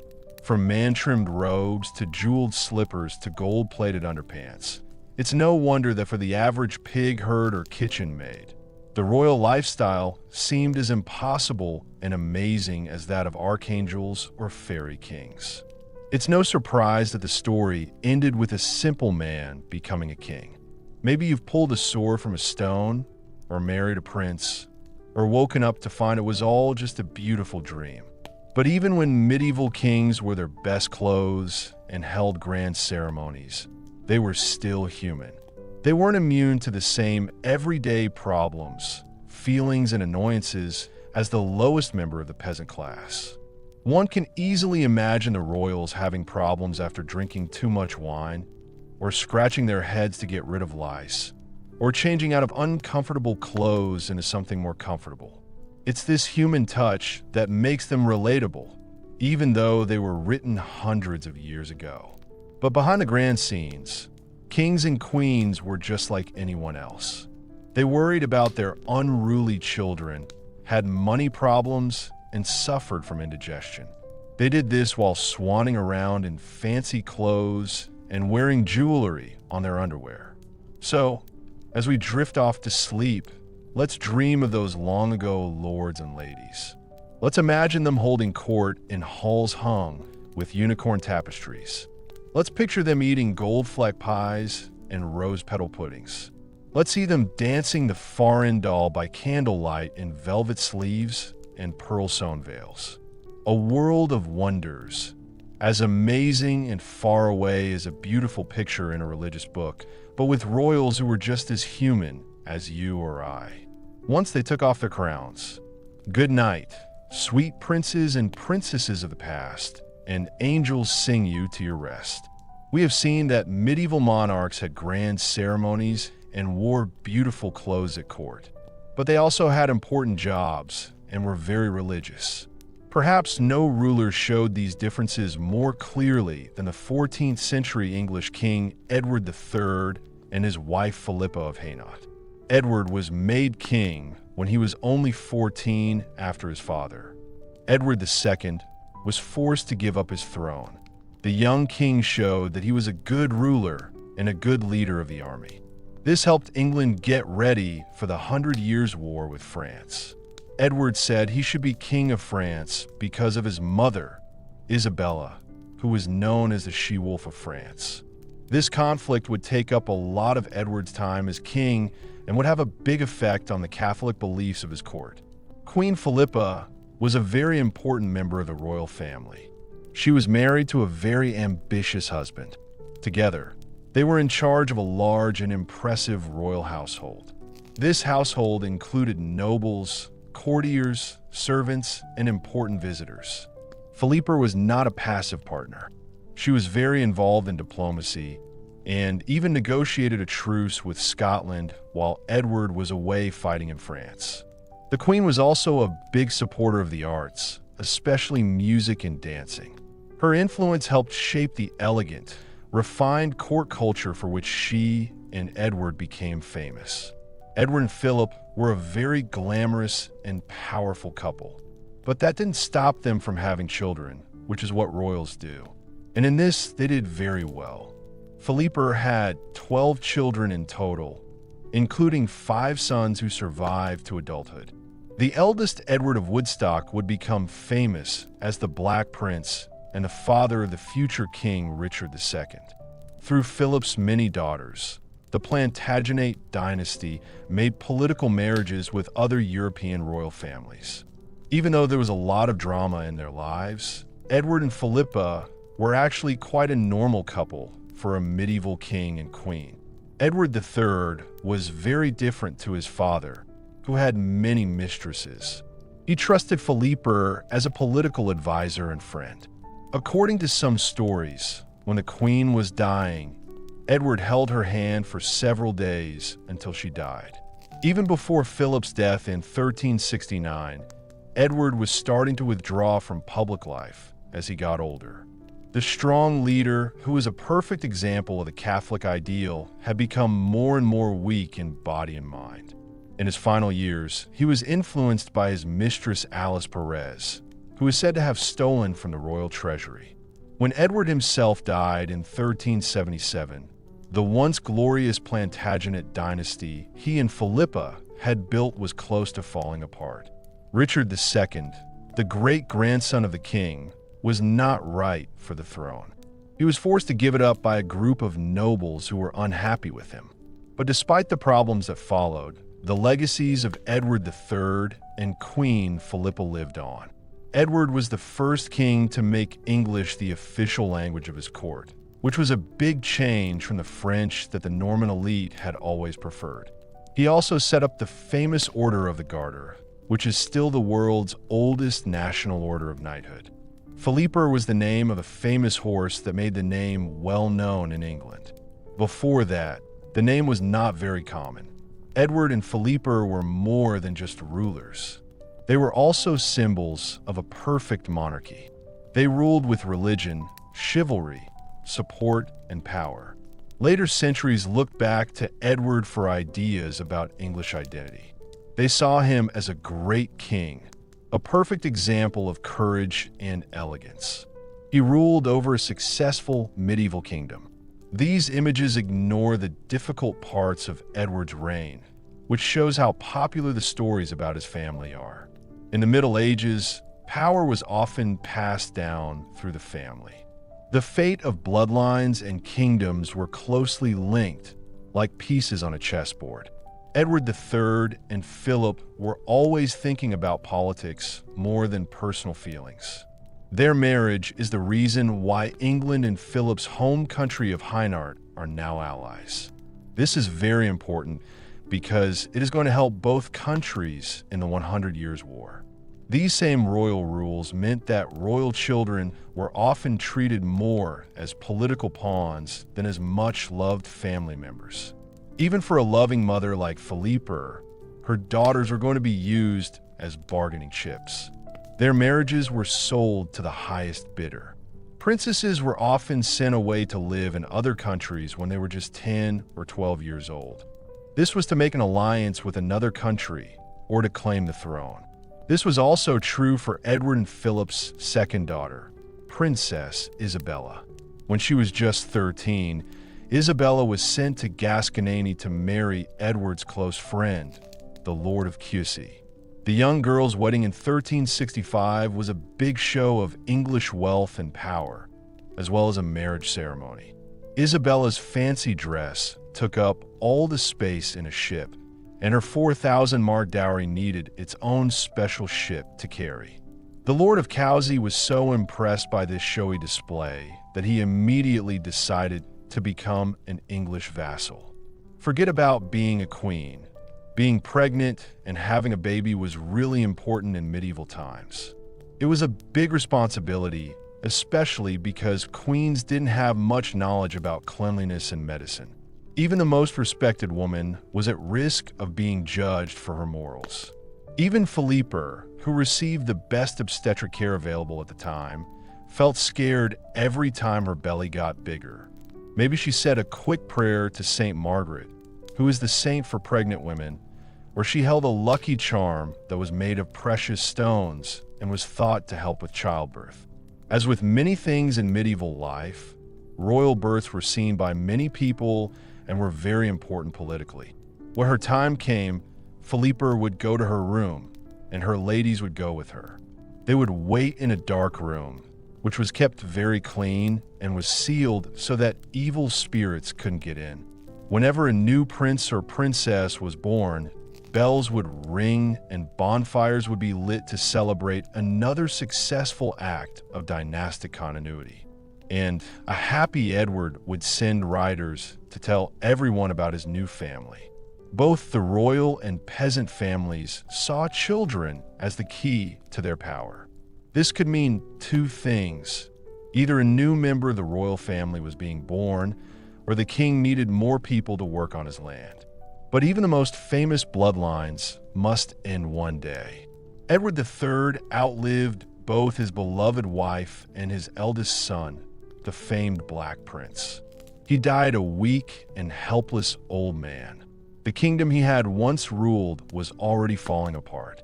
There's a kind of poetic symmetry in the fact that Edward was succeeded by his young grandson, Richard II, who was deposed and probably murdered himself. Even the mightiest medieval monarch was made of the same fragile human flesh and blood as the lowliest serf. The royal crown was always a heavy burden to bear, even when lined with the softest man. Maybe there's some comfort to be found in that essential equality. No matter what our background, we all grow, try hard, make plans, and hurt others. We love and we lose. We are on stage for a short time, playing our role, and then we are gone. Everyone, from kings to peasants, returns to the same silent dust from which we came. But some royal sparkle still catches the eye today. In the lions stitched on a worn banner, or the intertwined letters brightly lit in a prayer book, or in the haunting chivalry of a poem praising knights and ladies from long ago, the traces linger like the scent of incense in a chapel where the wind blows through, or the faint memories of a dream upon waking, a dream of horses racing down a yard, of melodies echoing in a Russia where a kind queen kindly gives alms to the poor. The noise and excitement of the day slowly disappear as night falls. In the distance, a kingdom remains. As the sun set over the medieval kingdom, the castle became quiet and still. When the day's work was done, the king and his court went to their private rooms to relax and get ready for the night. Even in private, the royal family maintained a sense of formality and tradition. The servants would help the king and queen to change out of their fancy clothes and into their pajamas. Luxurious nightgowns and robes made of fine linen or silk, perhaps trimmed with delicate lace or fur, were worn.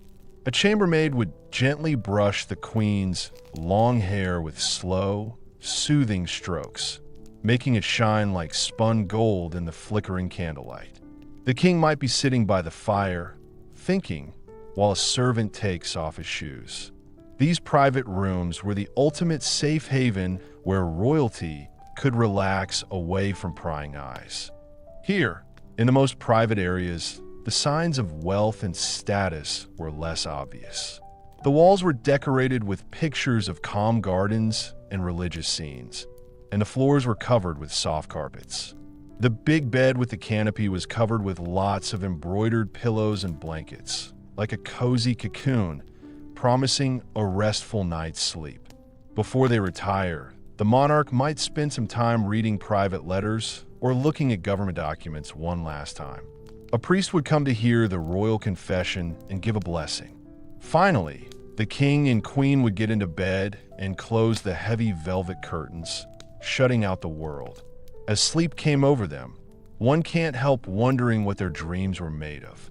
Did they dream of winning battles, building grand castles in their kingdoms, and leaving a lasting legacy? Or maybe they did this while they were asleep. They were just ordinary men and women, happy, sad, hopeful, and loving like anyone else. Everyone, from kings to ordinary people, looks peaceful when they are asleep.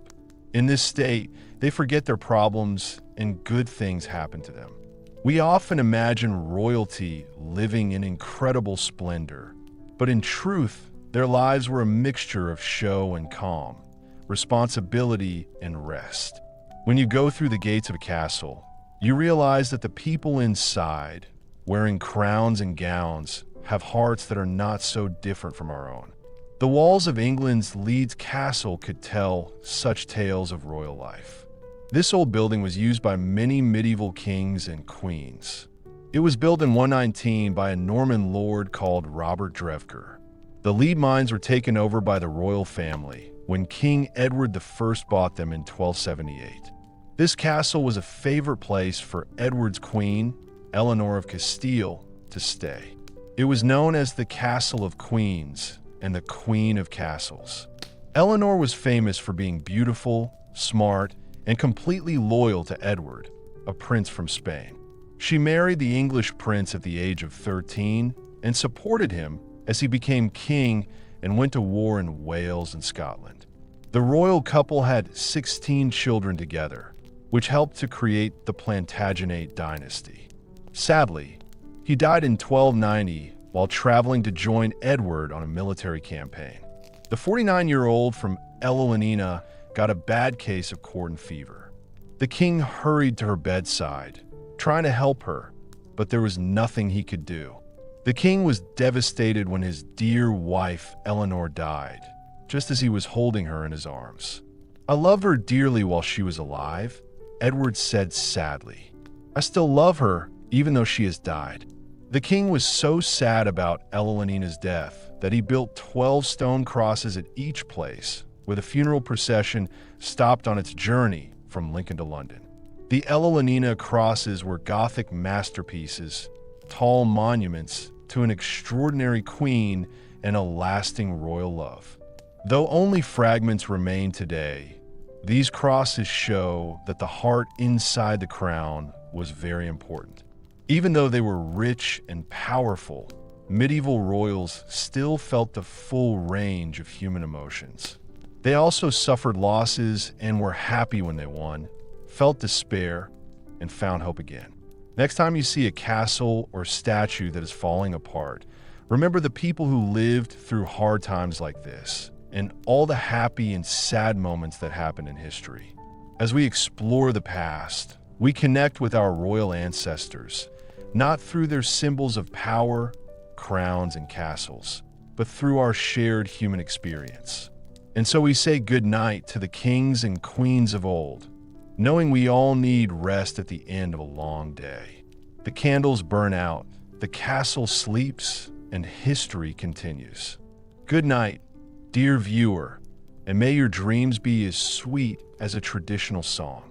When we learn about royalty in the Middle Ages, we can see that their lives were very different from our own. They had many advantages, but also many restrictions and had to follow strict rules. Kings and queens were seen as the perfect example of nobility, chivalry, and goodness. They were supposed to be good role models for their subjects to look up to and copy. But actually, kings and queens were often more human than the grand image in history books. They had their own desires, flaws, and personal struggles. Just like anyone else, marriages were often arranged because of politics, not love, or whether the two people were right for each other. In the past, kings were expected to have secret relationships with other women. This was just something that happened in the world of the royal court. Queens might ignore such dances to keep things peaceful and make themselves look good. Another challenge for medieval royals was the lack of privacy. From the moment they woke up to the moment they went to sleep, monarchs were always with a group of servants, officials, people asking for things, and advisors. Every move was watched closely, and every decision was carefully checked. Rulers rarely had time for themselves. They lived to serve their role in the realm. They had to make people think they were strong, fair, wise, and powerful. Perhaps no ruler showed these different sides more than the 12th century Queen Eleanor of Aquitaine. Eleanor was born into a rich family in France. She first married King Louis II when she was 15. She is beautiful, strong-willed, and very clever. She was more than just a typical political porn star. Eleanor also joined Louis on her second trip to the Holy Land, where she led her own troops as a powerful female warrior. However, the religious Louis grew annoyed with Eleanor's more worldly ways. After 15 years of marriage, their marriage was canceled because they were related. But Eleanor's story was just beginning. Within weeks, she married the young Count Henry Plantagenet, who soon became King Henry II of England.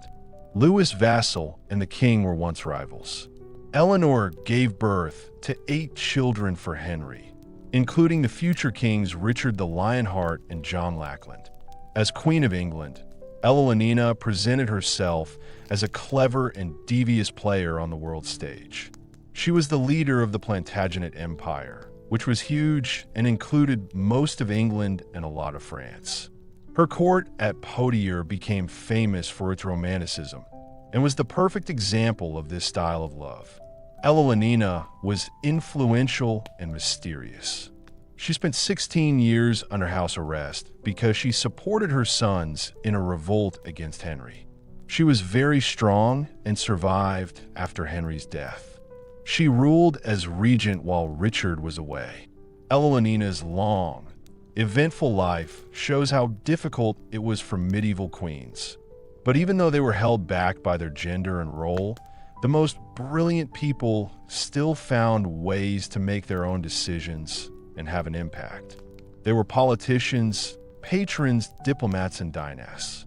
They influenced the course of kingdoms while also following the expected rules of courtly behavior. The fighting between the Anava family members also shows that even the most powerful royal families can fall. Being born into a rich family did not mean that you would have an easy life. Monarchs had to answer to a lot of people.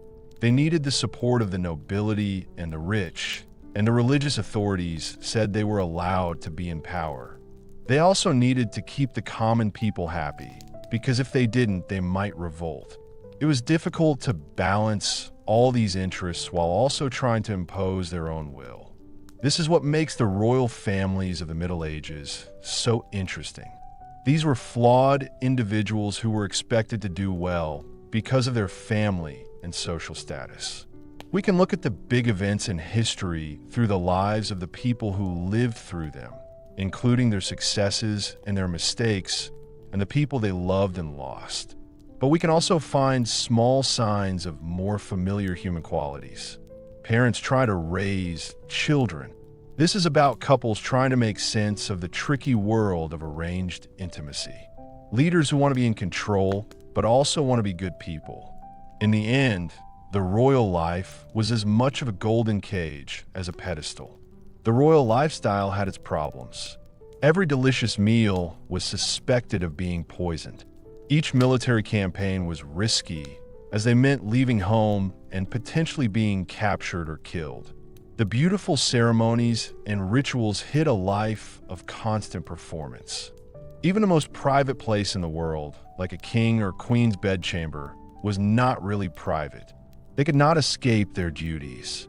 So while the pageantry and power of royalty is attractive, we should also think about the people beneath the crowns, trapped in the history of their own lives. Even though they were in high positions, they still experienced tragedy and heartbreak. They knew that people would remember them for many years to come. It was a very special life. It was very good, but also difficult in some ways. As we finish our journey through the exciting and interesting stories of medieval kings and queens, we might feel a bit distant from them, but also connected to them in some ways. The world they lived in was very different from our own. It was full of strange traditions and unfairness. But when we look past the fancy clothes and jewels, we see the same struggles, hopes, and flaws that we have. This is a valuable lesson that the royals of the Middle Ages can teach us today. No matter how important someone is or how bad their situation is, we are all people, and that makes us all the same. Everyone is just a player in the big history game. Each generation has a role to play, and then they move on to the next generation in a never-ending cycle of birth, ambition, striving, and decline. That is the mortal condition. So, as we drift off to dream of knights and queens in their castles and cathedrals, let us remember to feel sorry for them. They seem far away, but we can still relate to them. When we die, we are all united by the same fears and foibles, the same desire to love and be remembered, to create meaning and connection in our short time on this earth. And with that, my dear friends, we reach the end of our story. If you've enjoyed reading about the lives of medieval royalty, you might want to share this story with other people who like a good bedtime story. Your interest is very important to us.